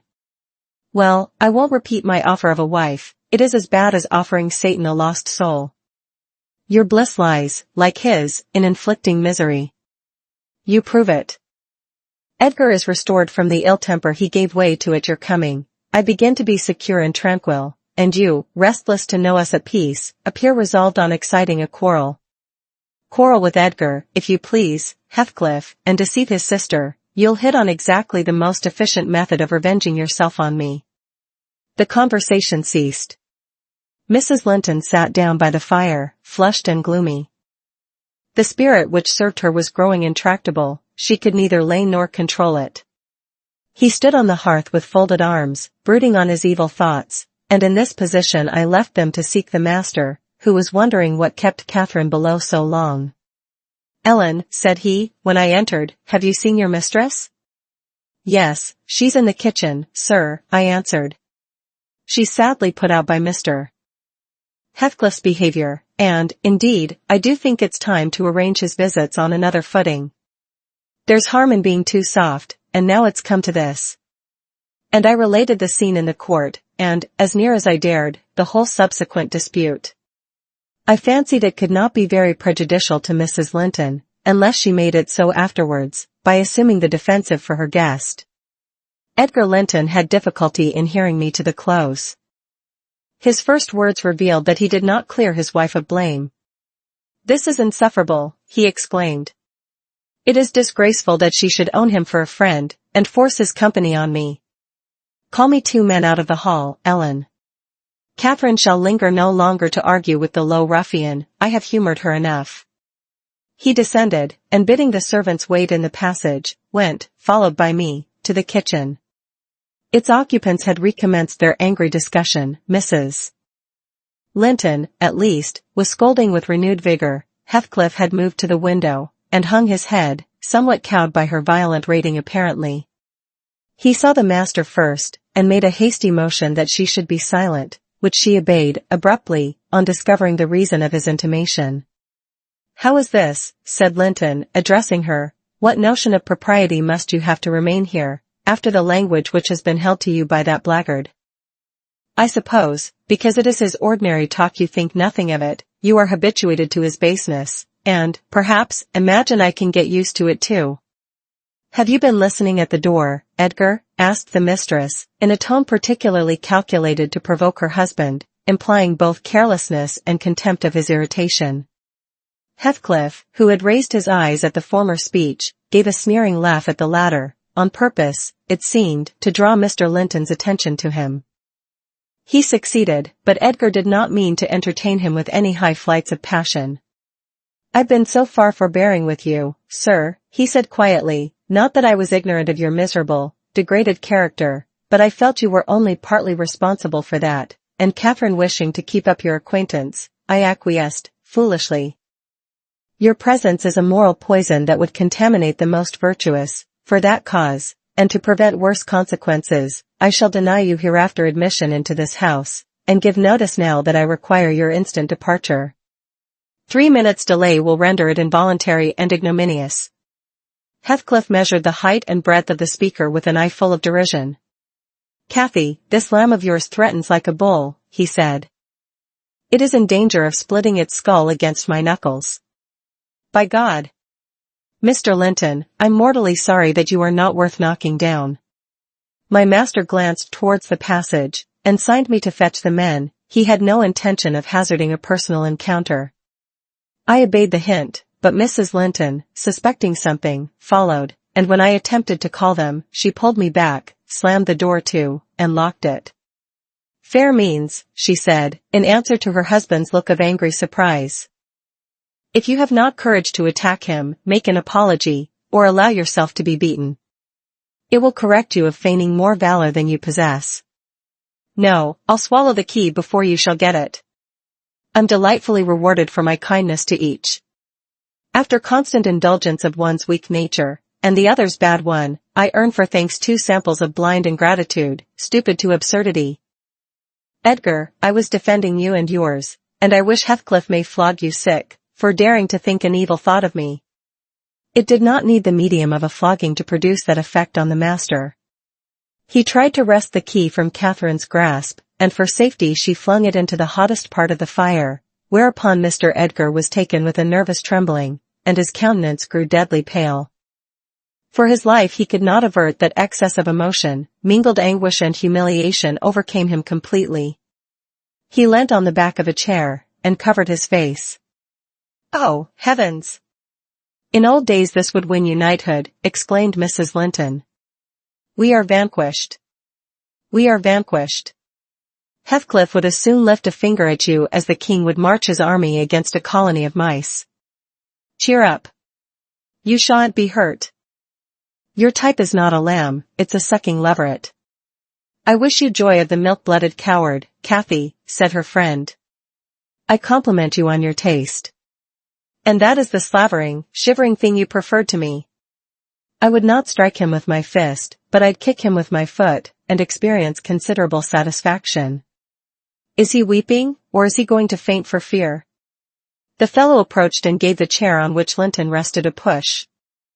He'd better have kept his distance. My master quickly sprang erect, and struck him full on the throat, a blow that would have leveled a slighter man. It took his breath for a minute, and while he choked, Mr. Linton walked out by the back door into the yard, and from thence to the front entrance. "There. You've done with coming here," cried Catherine. "Get away, now, he'll return with a brace of pistols and half a dozen assistants." If he did overhear us, of course he'd never forgive you. You've played me an ill turn, Heathcliff. But go, make haste. I'd rather see Edgar at bay than you. Do you suppose I'm going with that blow burning in my gullet? He thundered. By hell, no. I'll crush his ribs in like a rotten hazelnut before I cross the threshold. If I don't floor him now, I shall murder him some time, so, as you value his existence, let me get at him. He is not coming, I interposed, framing a bit of a lie. There's the coachman and the 2 gardeners, you'll surely not wait to be thrust into the road by them. Each has a bludgeon, and master will, very likely, be watching from the parlor windows to see that they fulfill his orders. The gardeners and coachman were there, but Linton was with them. They had already entered the court. Heathcliff, on the second thoughts, resolved to avoid a struggle against 3 underlings. He seized the poker, smashed the lock from the inner door, and made his escape as they tramped in. Mrs. Linton, who was very much excited, bade me accompany her upstairs. She did not know my share in contributing to the disturbance, and I was anxious to keep her in ignorance. I'm nearly distracted, Nellie, she exclaimed, throwing herself on the sofa. 1,000 Smith's hammers are beating in my head. Tell Isabella to shun me, this uproar is owing to her, and should she or anyone else aggravate my anger at present, I shall get wild. And, Nellie, say to Edgar, if you see him again tonight, that I'm in danger of being seriously ill. I wish it may prove true. He has startled and distressed me shockingly. I want to frighten him. Besides, he might come and begin a string of abuse or complainings. I'm certain I should recriminate, and God knows where we should end. Will you do so, my good Nellie? You are aware that I am no way blamable in this matter. What possessed him to turn listener? Heathcliff's talk was outrageous, after you left us, but I could soon have diverted him from Isabella, and the rest meant nothing. Now all is dashed wrong, by the fool's craving to hear evil of self, that haunts some people like a demon. Had Edgar never gathered our conversation, he would never have been the worse for it. Really, when he opened on me in that unreasonable tone of displeasure after I had scolded Heathcliff till I was hoarse for him, I did not care hardly what they did to each other, especially as I felt that, however the scene closed, we should all be driven asunder for nobody knows how long. Well, if I cannot keep Heathcliff for my friend, if Edgar will be mean and jealous, I'll try to break their hearts by breaking my own. That will be a prompt way of finishing all, when I am pushed to extremity. But it's a deed to be reserved for a forlorn hope. I'd not take Linton by surprise with it. To this point he has been discreet in dreading to provoke me. You must represent the peril of quitting that policy, and remind him of my passionate temper, verging, when kindled, on frenzy. I wish you could dismiss that apathy out of that countenance, and look rather more anxious about me.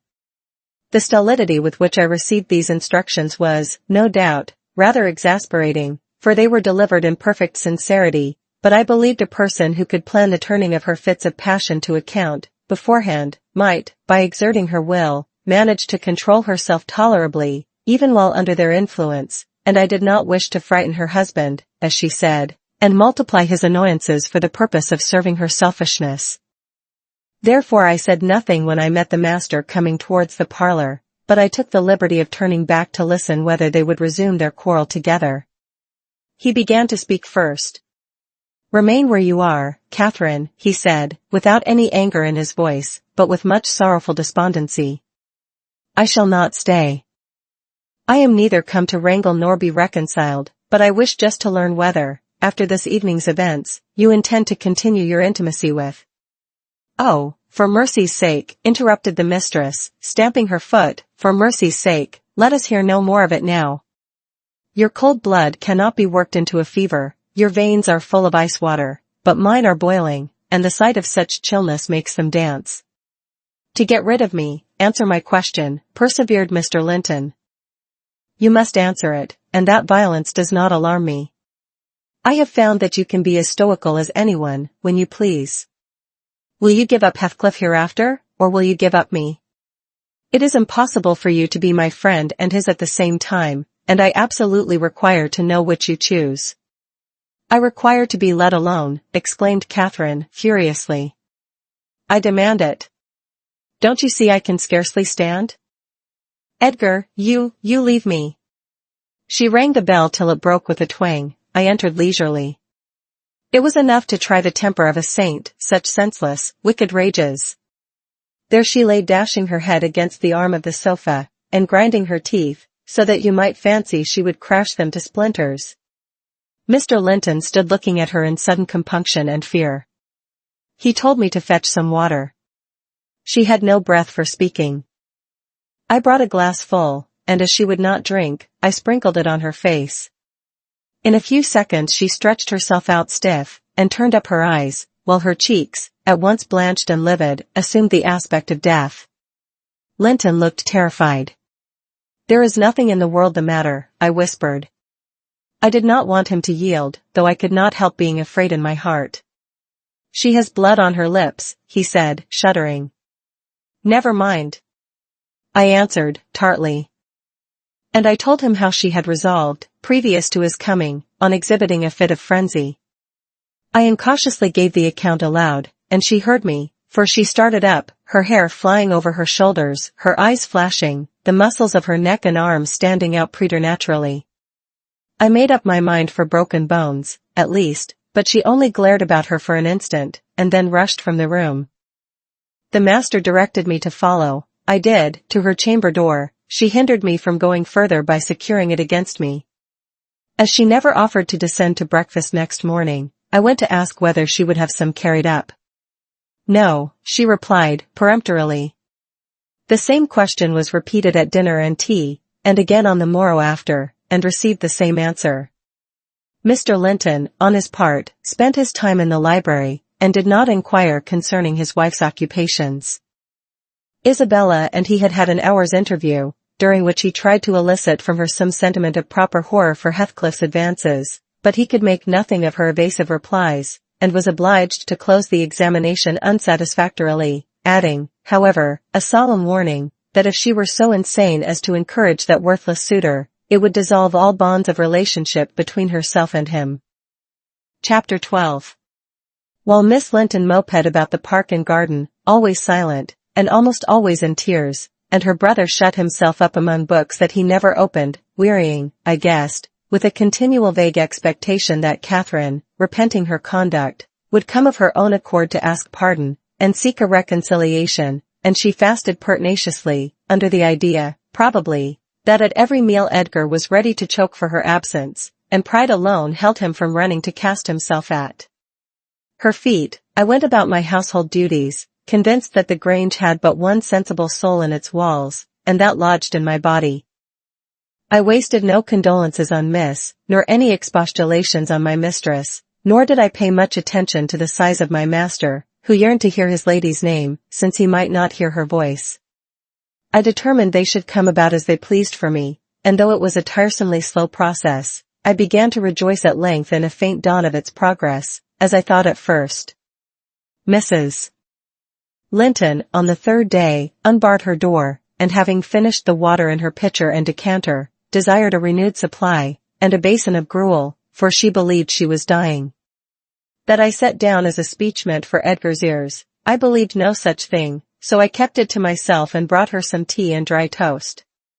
She ate and drank eagerly, and sank back on her pillow again, clenching her hands and groaning. "Oh, I will die," she exclaimed, "since no one cares anything about me.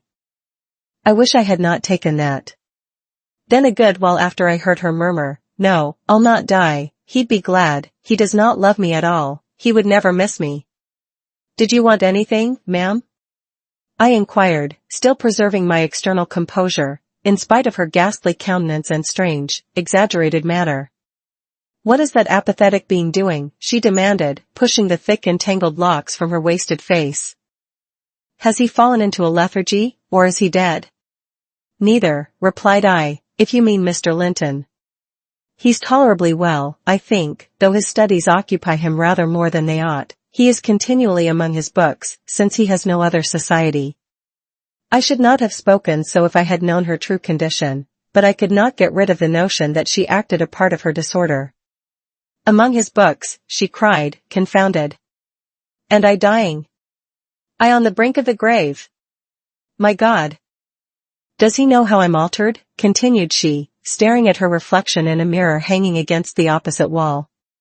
Is that Catherine Linton? He imagines me in a pet, in play, perhaps. Cannot you inform him that it is frightful earnest? Nelly, if it be not too late, as soon as I learn how he feels, I'll choose between these two, either to starve at once, that would be no punishment unless he had a heart, or to recover, and leave the country. Are you speaking the truth about him now? Take care. Is he actually so utterly indifferent for my life? Why, ma'am, I answered, the master has no idea of your being deranged, and of course he does not fear that you will let yourself die of hunger. You think not? Cannot you tell him I will, she returned. Persuade him. Speak of your own mind, say you are certain I will. No, you forget, Mrs. Linton, I suggested, that you have eaten some food with a relish this evening, and tomorrow you will perceive its good effects. If I were only sure it would kill him, she interrupted, I'd kill myself directly. These 3 awful nights I've never closed my lids, and oh, I've been tormented. I've been haunted, Nelly. But I begin to fancy you don't like me. How strange. I thought, though everybody hated and despised each other, they could not avoid loving me.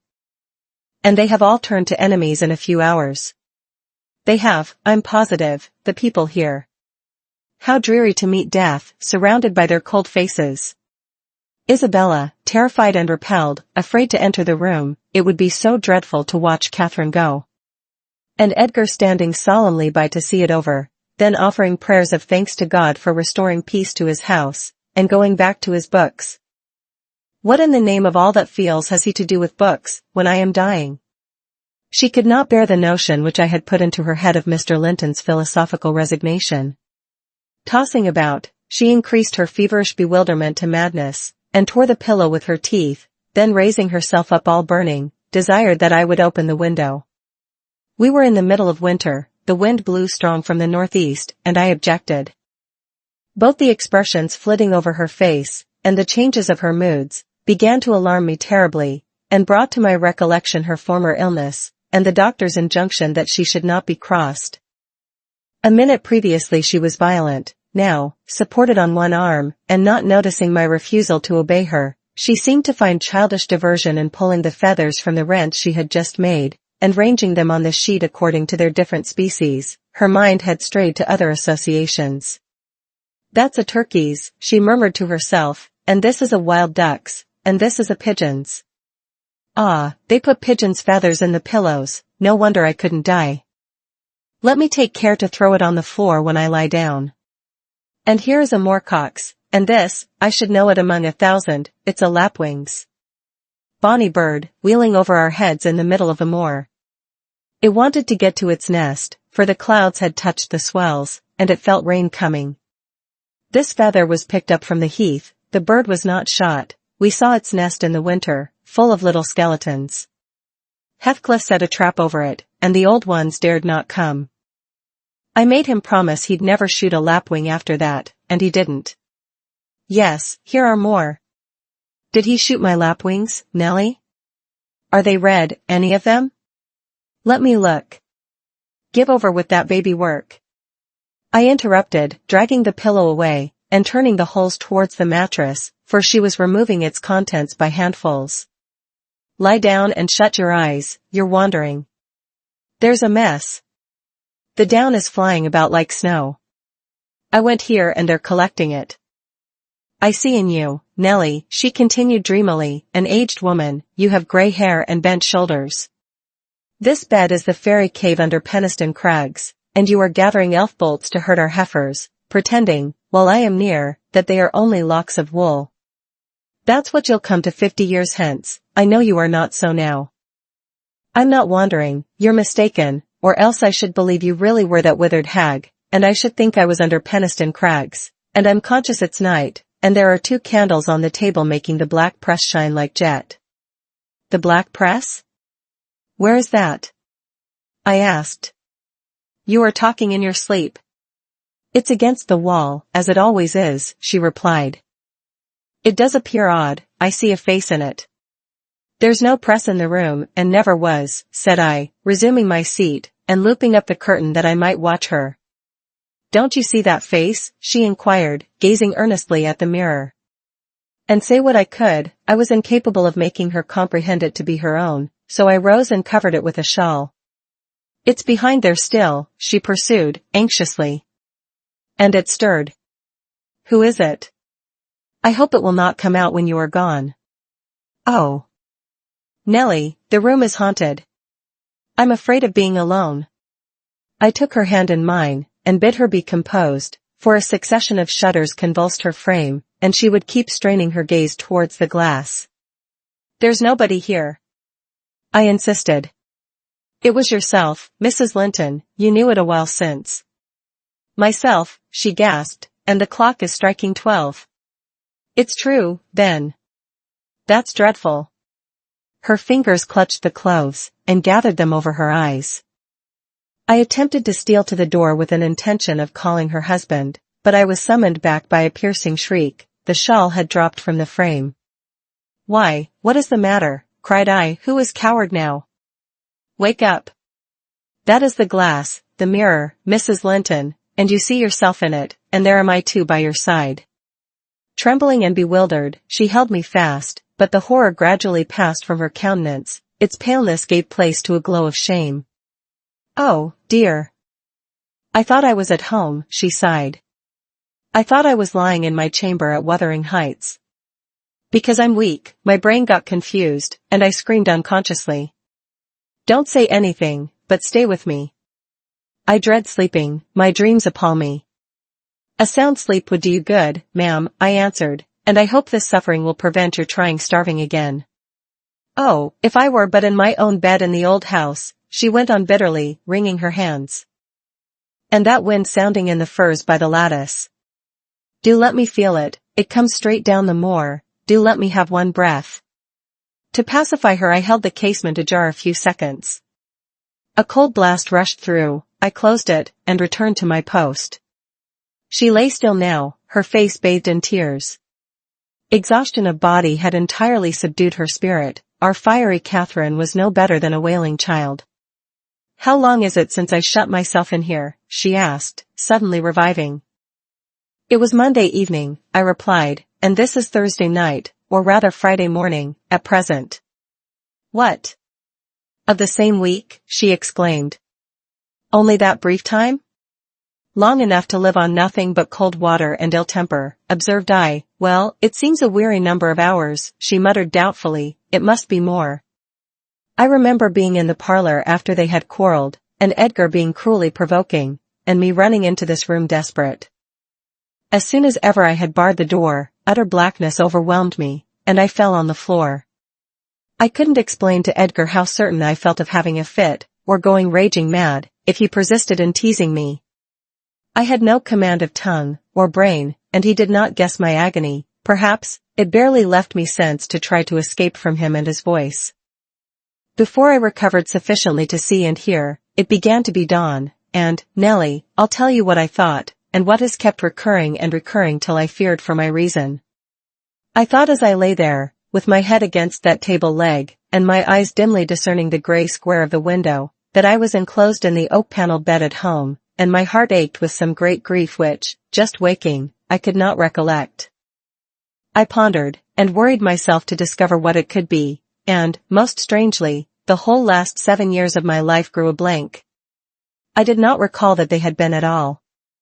I was a child, my father was just buried, and my misery arose from the separation that Hindley had ordered between me and Heathcliff. I was laid alone, for the first time, and, rousing from a dismal doze after a night of weeping, I lifted my hand to push the panels aside. It struck the tabletop.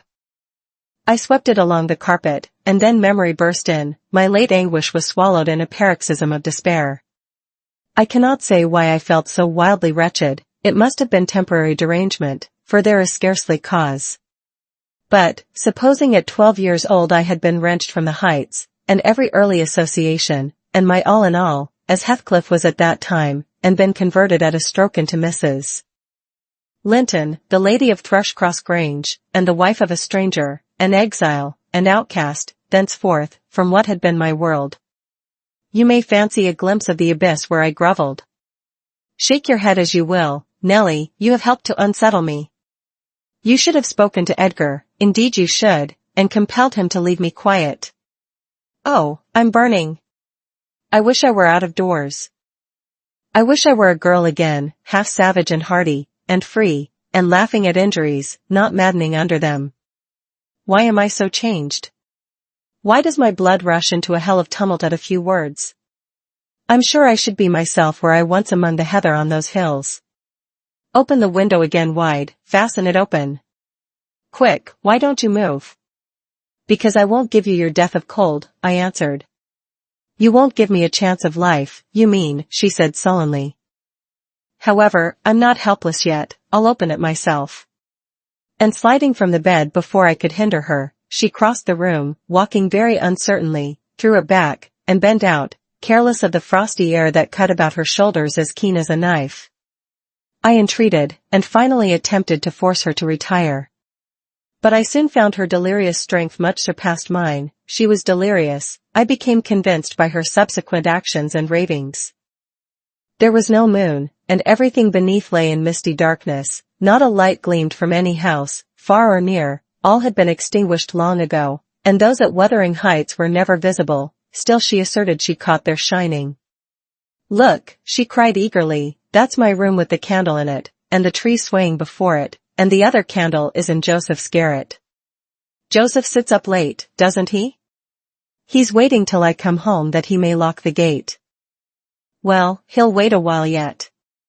It's a rough journey, and a sad heart to travel it, and we must pass by Gimmerton Kirk to go that journey. We've braved its ghosts often together, and dared each other to stand among the graves and ask them to come. But, Heathcliff, if I dare you now, will you venture? If you do, I'll keep you. I'll not lie there by myself, they may bury me 12 feet deep, and throw the church down over me, but I won't rest till you are with me. I never will. She paused, and resumed with a strange smile. He's considering, he'd rather I'd come to him. Find a way, then. Not through that kirkyard. You are slow. Be content, you always followed me. Perceiving it vain to argue against her insanity, I was planning how I could reach something to rap about her, without quitting my hold of herself, for I could not trust her alone by the gaping lattice, when, to my consternation, I heard the rattle of the door handle, and Mr. Linton entered. He had only then come from the library, and, in passing through the lobby, had noticed our talking and been attracted by curiosity, or fear, to examine what it signified, at that late hour. Oh, sir! I cried, checking the exclamation risen to his lips at the sight which met him, and the bleak atmosphere of the chamber. My poor mistress is ill, and she quite masters me, I cannot manage her at all, pray, come and persuade her to go to bed. Forget your anger, for she's hard to guide any way but her own. Catherine ill? He said, hastening to us. Shut the window, Ellen. Catherine. Why? He was silent. The haggardness of Mrs. Linton's appearance smote him speechless, and he could only glance from her to me in horrified astonishment.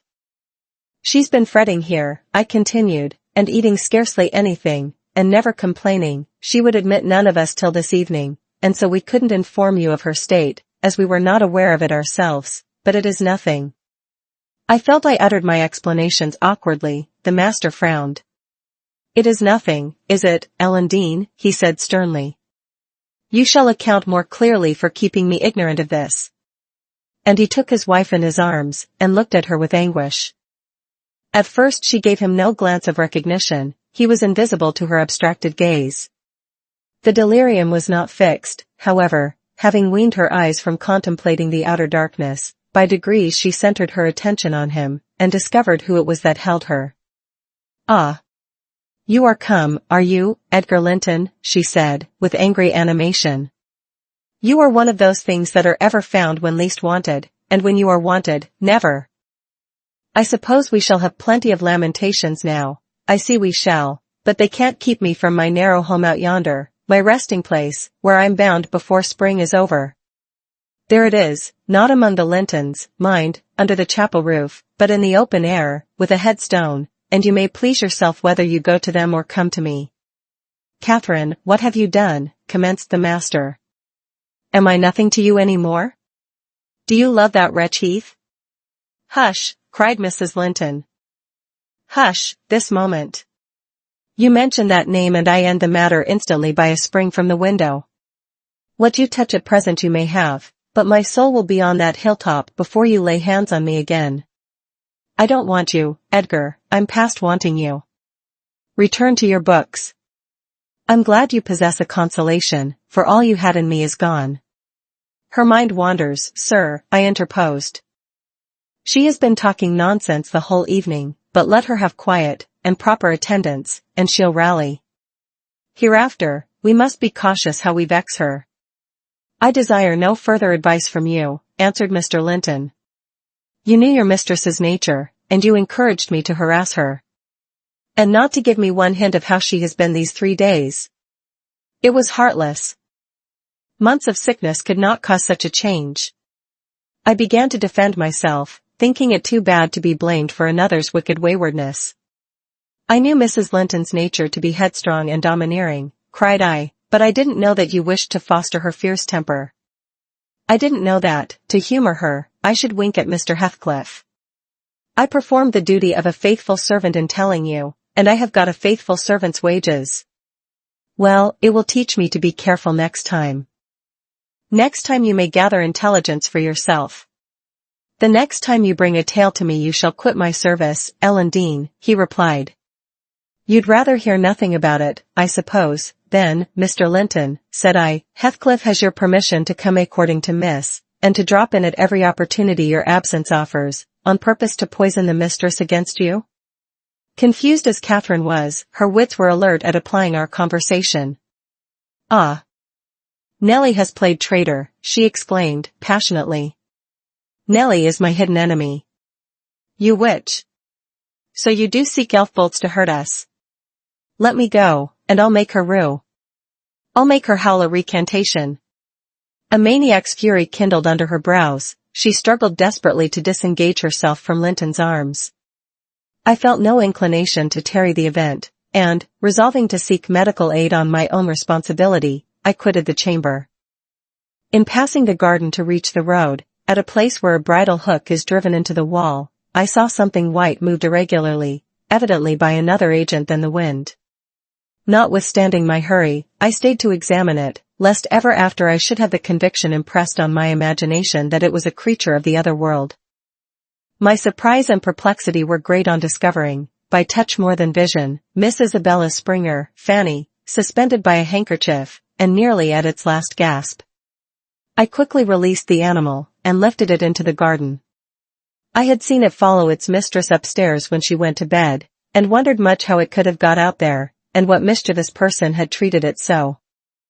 While untying the knot round the hook, it seemed to me that I repeatedly caught the beat of horses' feet galloping at some distance, but there were such a number of things to occupy my reflections that I hardly gave the circumstance a thought, though it was a strange sound, in that place, at 2 o'clock in the morning. Mr. Kenneth was fortunately just issuing from his house to see a patient in the village as I came up the street, and my account of Catherine Linton's malady induced him to accompany me back immediately. He was a plain rough man, and he made no scruple to speak his doubts of her surviving this second attack, unless she were more submissive to his directions than she had shown herself before. Nellie Dean, said he, I can't help fancying there's an extra cause for this. What has there been to do at the Grange? We've odd reports up here. A stout, hearty lass like Catherine does not fall ill for a trifle, and that sort of people should not either. It's hard work bringing them through fevers, and such things. How did it begin? The master will inform you, I answered, but you are acquainted with the Earnshaw's violent dispositions, and Mrs. Linton caps them all. I may say this, it commenced in a quarrel. She was struck during a tempest of passion with a kind of fit. That's her account, at least, for she flew off in the height of it, and locked herself up. Afterwards, she refused to eat, and now she alternately raves and remains in a half-dream, knowing those about her, but having her mind filled with all sorts of strange ideas and illusions. Mr. Linton will be sorry, observed Kenneth, interrogatively. Sorry? He'll break his heart should anything happen. I replied. Don't alarm him more than necessary. Well, I told him to beware, said my companion, and he must bide the consequences of neglecting my warning. Hasn't he been intimate with Mr. Heathcliff lately? Heathcliff frequently visits at the Grange, answered I, though more on the strength of the mistress having known him when a boy, than because the master likes his company. At present he's discharged from the trouble of calling, owing to some presumptuous aspirations after Miss Linton which he manifested. I hardly think he'll be taken in again. And does Miss Linton turn a cold shoulder on him? Was the doctor's next question. I'm not in her confidence, returned I, reluctant to continue the subject. No, she's a sly one, he remarked, shaking his head. She keeps her own counsel. But she's a real little fool. I have it from good authority that last night, and a pretty night it was, she and Heathcliff were walking in the plantation at the back of your house above 2 hours, and he pressed her not to go in again, but just mount his horse and away with him. My informant said she could only put him off by pledging her word of honor to be prepared on their first meeting after that. When it was to be he didn't hear, but you urge Mr. Linton to look sharp. This news filled me with fresh fears. I outstripped Kenneth, and ran most of the way back. The little dog was yelping in the garden yet. I spared a minute to open the gate for it, but instead of going to the house door, it coursed up and down snuffing the grass, and would have escaped to the road, had I not seized it and conveyed it in with me. On ascending to Isabella's room, my suspicions were confirmed, it was empty. Had I been a few hours sooner Mrs. Linton's illness might have arrested her rash step. But what could be done now? There was a bare possibility of overtaking them if pursued instantly. I could not pursue them, however, and I dared not rouse the family, and fill the place with confusion, still less unfold the business to my master, absorbed as he was in his present calamity, and having no heart to spare for a second grief. I saw nothing for it but to hold my tongue, and suffer matters to take their course, and Kenneth being arrived, I went with a badly composed countenance to announce him. Catherine lay in a troubled sleep, her husband had succeeded in soothing the excessive frenzy, he now hung over her pillow, watching every shade and every change of her painfully expressive features. The doctor, on examining the case for himself, spoke hopefully to him of its having a favorable termination, if we could only preserve around her perfect and constant tranquility. To me, he signified the threatening danger was not so much death, as permanent alienation of intellect. I did not close my eyes that night, nor did Mr. Linton. Indeed, we never went to bed, and the servants were all up long before the usual hour, moving through the house with stealthy tread, and exchanging whispers as they encountered each other in their vocations. Every one was active but Miss Isabella, and they began to remark how sound she slept. Her brother, too, asked if she had risen, and seemed impatient for her presence, and hurt that she showed so little anxiety for her sister-in-law. I trembled lest he should send me to call her, but I was spared the pain of being the first proclaimant of her flight. One of the maids, a thoughtless girl, who had been on an early errand to Gimmerton, came panting upstairs, open-mouthed, and dashed into the chamber, crying, "Oh, dear, dear! What mun we have next? Master, master, our young lady!" "Hold your noise," cried I hastily, enraged at her clamorous manner. "Speak lower, Mary, what is the matter?" said Mr. Linton. "What ails your young lady?"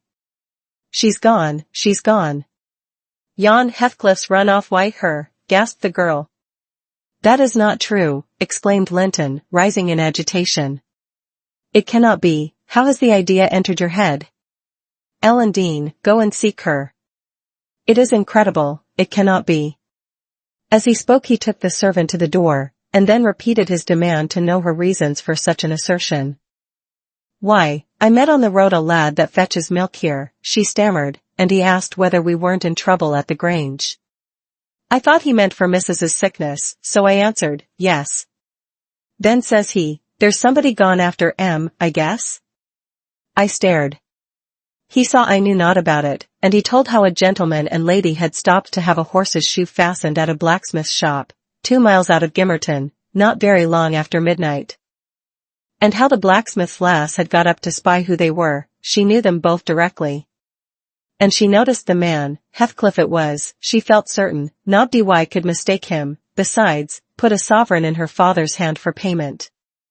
The lady had a cloak about her face, but having desired a sup of water, while she drank it fell back, and she saw her very plain. Heathcliff held both bridles as they rode on, and they set their faces from the village, and went as fast as the rough roads would let them. The lass said nothing to her father, but she told it all over Gimmerton this morning. I ran and peeped, for form's sake, into Isabella's room, confirming, when I returned, the servant's statement. Mr. Linton had resumed his seat by the bed. On my re-entrance, he raised his eyes, read the meaning of my blank aspect, and dropped them without giving an order, or uttering a word.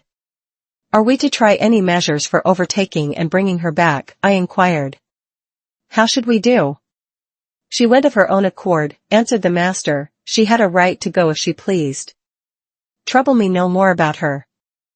Hereafter she is only my sister in name, not because I disown her, but because she has disowned me. And that was all he said on the subject. He did not make a single inquiry further, or mention her in any way, except directing me to send what property she had in the house to her fresh home, wherever it was, when I knew it. Chapter 13. For 2 months the fugitives remained absent. In those 2 months, Mrs. Linton encountered and conquered the worst shock of what was denominated a brain fever. No mother could have nursed an only child more devotedly than Edgar tended her. Day and night he was watching, and patiently enduring all the annoyances that irritable nerves and a shaken reason could inflict, and, though Kenneth remarked that what he saved from the grave would only recompense his care by forming the source of constant future anxiety, in fact, that his health and strength were being sacrificed to preserve a mere ruin of humanity, he knew no limits in gratitude and joy when Catherine's life was declared out of danger, and hour after hour he would sit beside her, tracing the gradual return to bodily health, and flattering his too sanguine hopes with the illusion that her mind would settle back to its right balance also, and she would soon be entirely her former self. The first time she left her chamber was at the commencement of the following March. Mr. Linton had put on her pillow, in the morning, a handful of golden crocuses. Her eye, long stranger to any gleam of pleasure, caught them in waking, and shone delighted as she gathered them eagerly together. These are the earliest flowers at the Heights, she exclaimed. They remind me of soft foul winds, and warm sunshine, and nearly melted snow. Edgar, is there not a south wind, and is not the snow almost gone? The snow is quite gone down here, darling, replied her husband, and I only see 2 white spots on the whole range of moors. The sky is blue, and the larks are singing, and the becks and brooks are all brimful.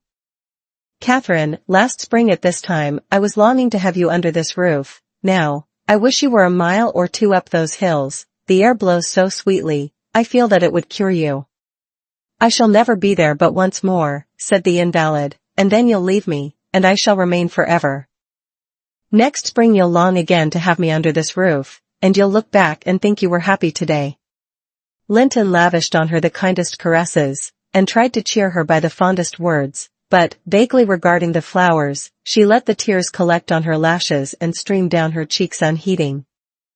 We knew she was really better, and, therefore, decided that long confinement to a single place produced much of this despondency, and it might be partially removed by a change of scene. The master told me to light a fire in the many weeks deserted parlor, and to set an easy chair in the sunshine by the window, and then he brought her down, and she sat a long while enjoying the genial heat, and, as we expected, revived by the objects round her, which, though familiar, were free from the dreary associations investing her hated sick chamber. By evening she seemed greatly exhausted, yet no arguments could persuade her to return to that apartment, and I had to arrange the parlor sofa for her bed, till another room could be prepared. To obviate the fatigue of mounting and descending the stairs, we fitted up this, where you lie at present, on the same floor with the parlor, and she was soon strong enough to move from one to the other, leaning on Edgar's arm. Ah, I thought myself, she might recover, so waited on as she was. And there was double cause to desire it, for on her existence depended that of another. We cherished the hope that in a little while Mr. Linton's heart would be gladdened, and his land secured from a stranger's gripe, by the birth of an heir. I should mention that Isabella sent to her brother, some 6 weeks from her departure, a short note, announcing her marriage with Heathcliff. It appeared dry and cold, but at the bottom was dotted in with pencil an obscure apology, and an entreaty for kind remembrance and reconciliation, if her proceeding had offended him, asserting that she could not help it then, and being done, she had now no power to repeal it. Linton did not reply to this, I believe, and, in a fortnight more, I got a long letter, which I considered odd, coming from the pen of a bride just out of the honeymoon. I'll read it, for I keep it yet. Any relic of the dead is precious, if they were valued living. Dear Ellen, it begins, I came last night to Wuthering Heights, and heard, for the first time, that Catherine has been, and is yet, very ill. I must not write to her, I suppose, and my brother is either too angry or too distressed to answer what I sent him. Still, I must write to somebody, and the only choice left me is you. Inform Edgar that I'd give the world to see his face again, that my heart returned to Thrushcross Grange in 24 hours after I left it, and is there at this moment, full of warm feelings for him and Catherine. I can't follow it though, these words are underlined, they need not expect me, and they may draw what conclusions they please, taking care, however, to lay nothing at the door of my weak will or deficient affection. The remainder of the letter is for yourself alone. I want to ask you 2 questions. The first is, how did you contrive to preserve the common sympathies of human nature when you resided here? I cannot recognize any sentiment which those around share with me. The second question I have great interest in, it is this, is Mr. Heathcliff a man? If so, is he mad? And if not, is he a devil? I shan't tell my reasons for making this inquiry, but I beseech you to explain, if you can, what I have married, that is, when you call to see me, and you must call, Ellen, very soon. Don't write, but come, and bring me something from Edgar. Now, you shall hear how I have been received in my new home, as I am led to imagine the Heights will be. It is to amuse myself that I dwell on such subjects as the lack of external comforts, they never occupy my thoughts, except at the moment when I miss them. I should laugh and dance for joy, if I found their absence was the total of my miseries, and the rest was an unnatural dream. The sun set behind the grange as we turned on to the moors, by that, I judged it to be 6 o'clock, and my companion halted half an hour, to inspect the park, and the gardens, and, probably, the place itself, as well as he could, so it was dark when we dismounted in the paved yard of the farmhouse, and your old fellow-servant, Joseph, issued out to receive us by the light of a dip candle. He did it with a courtesy that redounded to his credit. His first act was to elevate his torch to a level with my face, squint malignantly, project his under lip, and turn away.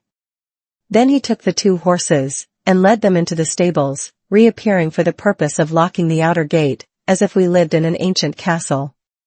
Heathcliff stayed to speak to him, and I entered the kitchen, a dingy, untidy hole. I dare say you would not know it, it is so changed since it was in your charge. By the fire stood a ruffianly child, strong in limb and dirty in garb, with a look of Catherine in his eyes and about his mouth. This is Edgar's legal nephew, I reflected, mine in a manner, I must shake hands, and, yes, I must kiss him. It is right to establish a good understanding at the beginning. I approached, and, attempting to take his chubby fist, said, How do you do, my dear? He replied in a jargon I did not comprehend. Shall you and I be friends, Hareton? Was my next essay at conversation. An oath, and a threat to set Throttler on me if I did not frame off rewarded my perseverance. Hey, Throttler, lad, whispered the little wretch, rousing a half-bred bulldog from its lair in a corner. Now, wilt thou be ganging? He asked authoritatively. Love for my life urged a compliance. I stepped over the threshold to wait till the others should enter. Mr. Heathcliff was nowhere visible, and Joseph, whom I followed to the stables, and requested to accompany me in, after staring and muttering to himself, screwed up his nose and replied, Mim. Mim. Mim. Did ever Christian body hear aught like it? Mincing and munching. How can I tell what ye say? I say, I wish you to come with me into the house. I cried, thinking him deaf, yet highly disgusted at his rudeness. None o' me. I get 10 summit else to do, he answered, and continued his work, moving his lantern jaws meanwhile, and surveying my dress and countenance, the former a great deal too fine, but the latter, I'm sure, as sad as he could desire, with sovereign contempt. I walked round the yard, and through a wicket, to another door, at which I took the liberty of knocking, in hopes some more civil servant might show himself. After a short suspense, it was opened by a tall, gaunt man, without neckerchief, and otherwise extremely slovenly. His features were lost in masses of shaggy hair that hung on his shoulders, and his eyes, too, were like a ghostly Catherine's with all their beauty annihilated. "What's your business here?" he demanded, grimly. "Who are you?" "My name was Isabella Linton," I replied. "You've seen me before, sir. I'm lately married to Mr. Heathcliff, and he has brought me here, I suppose by your permission." "Is he come back, then?" asked the hermit, glaring like a hungry wolf. "Yes, we came just now," I said, "but he left me by the kitchen door, and when I would have gone in, your little boy played sentinel over the place, and frightened me off by the help of a bulldog." "It's well the hellish villain has kept his word," growled my future host, searching the darkness beyond me in expectation of discovering Heathcliff, and then he indulged in a soliloquy of execrations, and threats of what he would have done had the fiend deceived him. I repented having tried this second entrance, and was almost inclined to slip away before he finished cursing, but ere I could execute that intention, he ordered me in, and shut and refastened the door. There was a great fire, and that was all the light in the huge apartment, whose floor had grown a uniform grey, and the once brilliant pewter dishes, which used to attract my gaze when I was a girl, partook of a similar obscurity, created by tarnish and dust. I inquired whether I might call the maid, and be conducted to a bedroom. Mr. Earnshaw vouchsafed no answer. He walked up and down, with his hands in his pockets, apparently quite forgetting my presence, and his abstraction was evidently so deep, and his whole aspect so misanthropical, that I shrank from disturbing him again.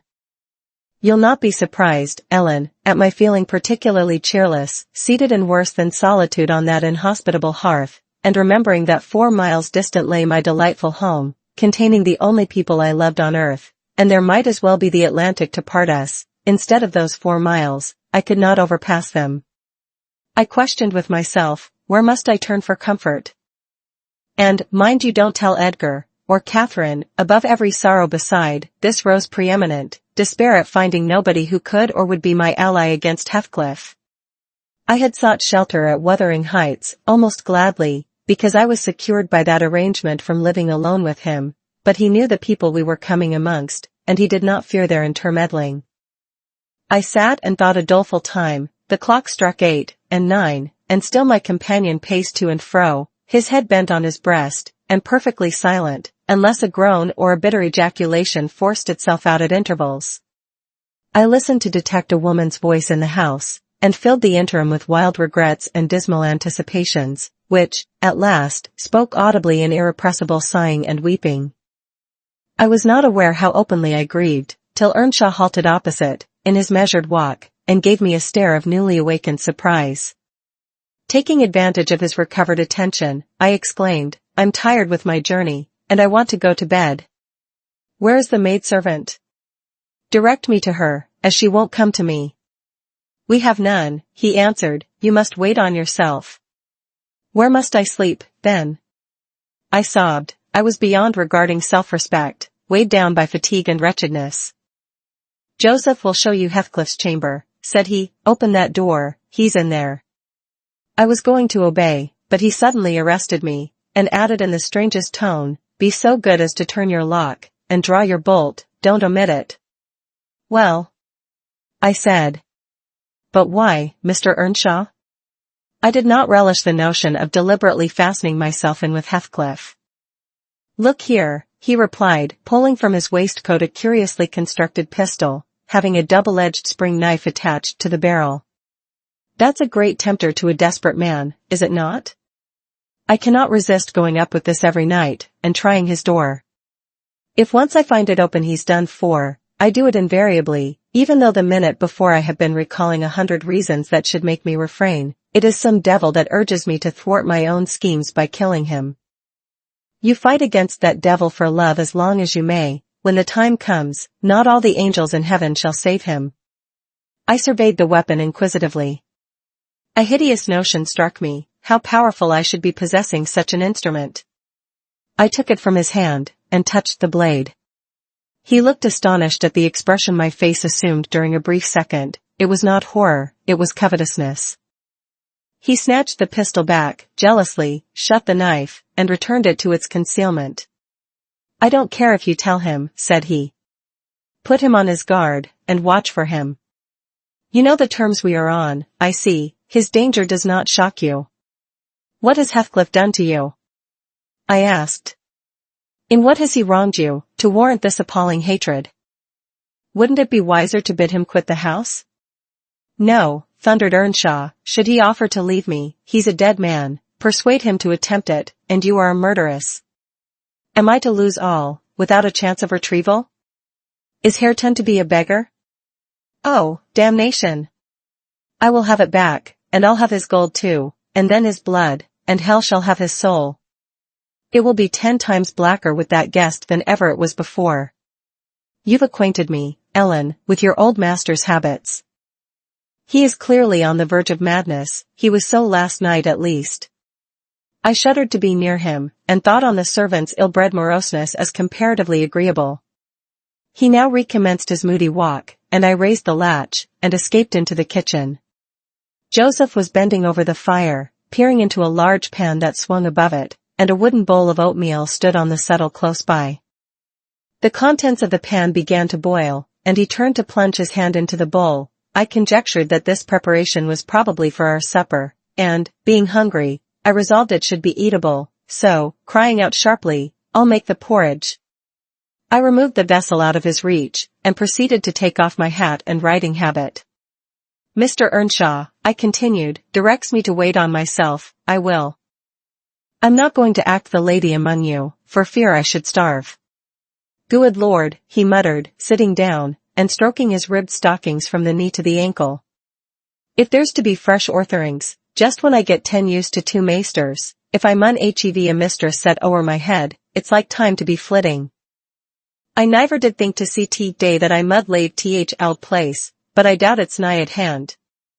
This lamentation drew no notice from me. I went briskly to work, sighing to remember a period when it would have been all merry fun, but compelled speedily to drive off the remembrance. It racked me to recall past happiness, and the greater peril there was of conjuring up its apparition, the quicker the double ran round, and the faster the handfuls of meal fell into the water. Joseph beheld my style of cookery with growing indignation. Fear, he ejaculated. Hareton, thou won't sup thy porridge to neat, there'll be naught but lumps as big as my kneve. Fear, Jean. I'd fling in bowl and all, if I were ye. There, pale tea gilp off, and then ye'll hae done white. Bang, bang. It's a mercy tea bottom isn't deed out. It was rather a rough mess, I own, when poured into the basins, 4 had been provided, and a gallon pitcher of new milk was brought from the dairy, which Hareton seized and commenced drinking and spilling from the expansive lip. I expostulated, and desired that he should have his in a mug, affirming that I could not taste the liquid treated so dirtily. The old cynic chose to be vastly offended at this nicety, assuring me, repeatedly, that the barn was every bit as good as I, and every bit as walsome, and wondering how I could fashion to be so conceited. Meanwhile, the infant ruffian continued sucking, and glowered up at me defyingly, as he slavered into the jug. I shall have my supper in another room, I said. Have you no place you call a parlor? Parlor, he echoed, sneeringly, parlor. Nay, we've no parlours. If ya done not loike wer company, there's maesters, and if ya done not loike maester, there's us. Then I shall go upstairs, I answered, show me a chamber.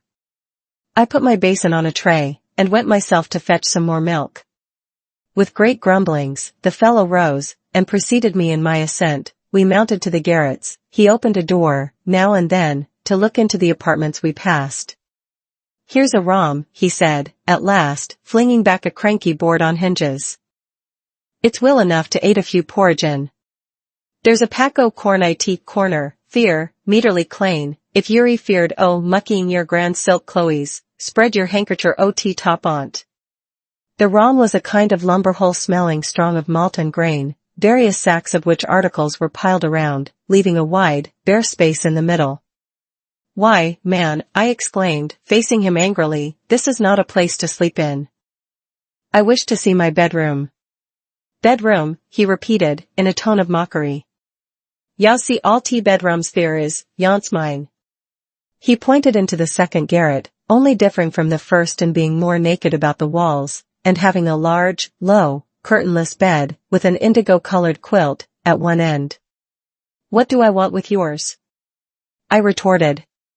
"I suppose Mr. Heathcliff does not lodge at the top of the house, does he?" "Oh. It's Maester Heathcliff's Yuri wanting," cried he, as if making a new discovery. "Couldn't ye ha said soa, at onst? And then, I mud ha telled ye, but all this work, that's just one ye cannot see, he Alice keeps it locked, and nobody why ever mel's on't but hisseln. You've a nice house, Joseph," I could not refrain from observing, "and pleasant inmates, and I think the concentrated essence of all the madness in the world took up its abode in my brain the day I linked my fate with theirs. However, that is not to the present purpose, there are other rooms. For heaven's sake be quick, and let me settle somewhere."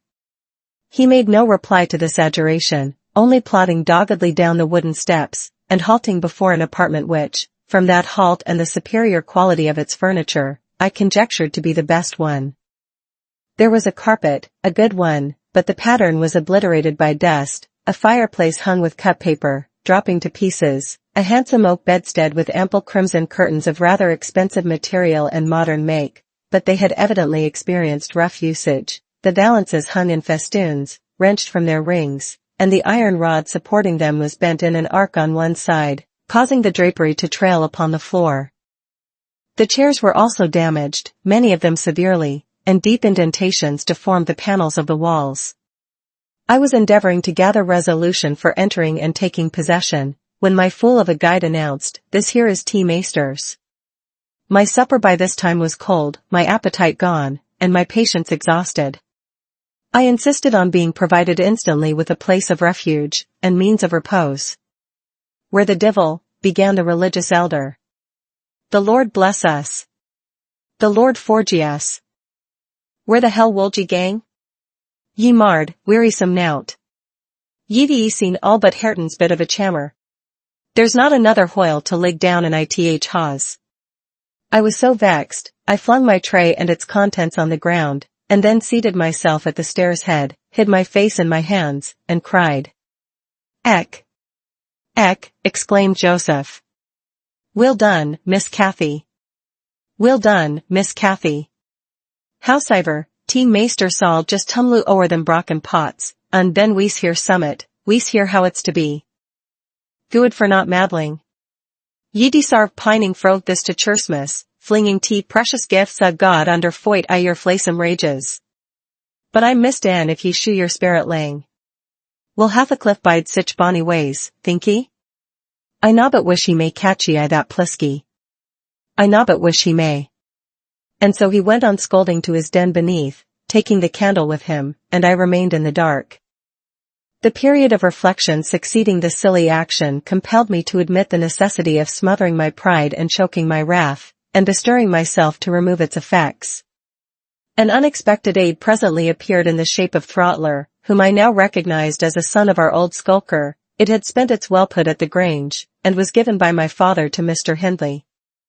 I fancy it knew me. It pushed its nose against mine by way of salute, and then hastened to devour the porridge, while I groped from step to step, collecting the shattered earthenware, and drying the spatters of milk from the banister with my pocket handkerchief. Our labors were scarcely over when I heard Earnshaw's tread in the passage. My assistant tucked in his tail, and pressed to the wall. I stole into the nearest doorway. The dog's endeavor to avoid him was unsuccessful, as I guessed by a scutter downstairs, and a prolonged, piteous yelping. I had better luck. He passed on, entered his chamber, and shut the door.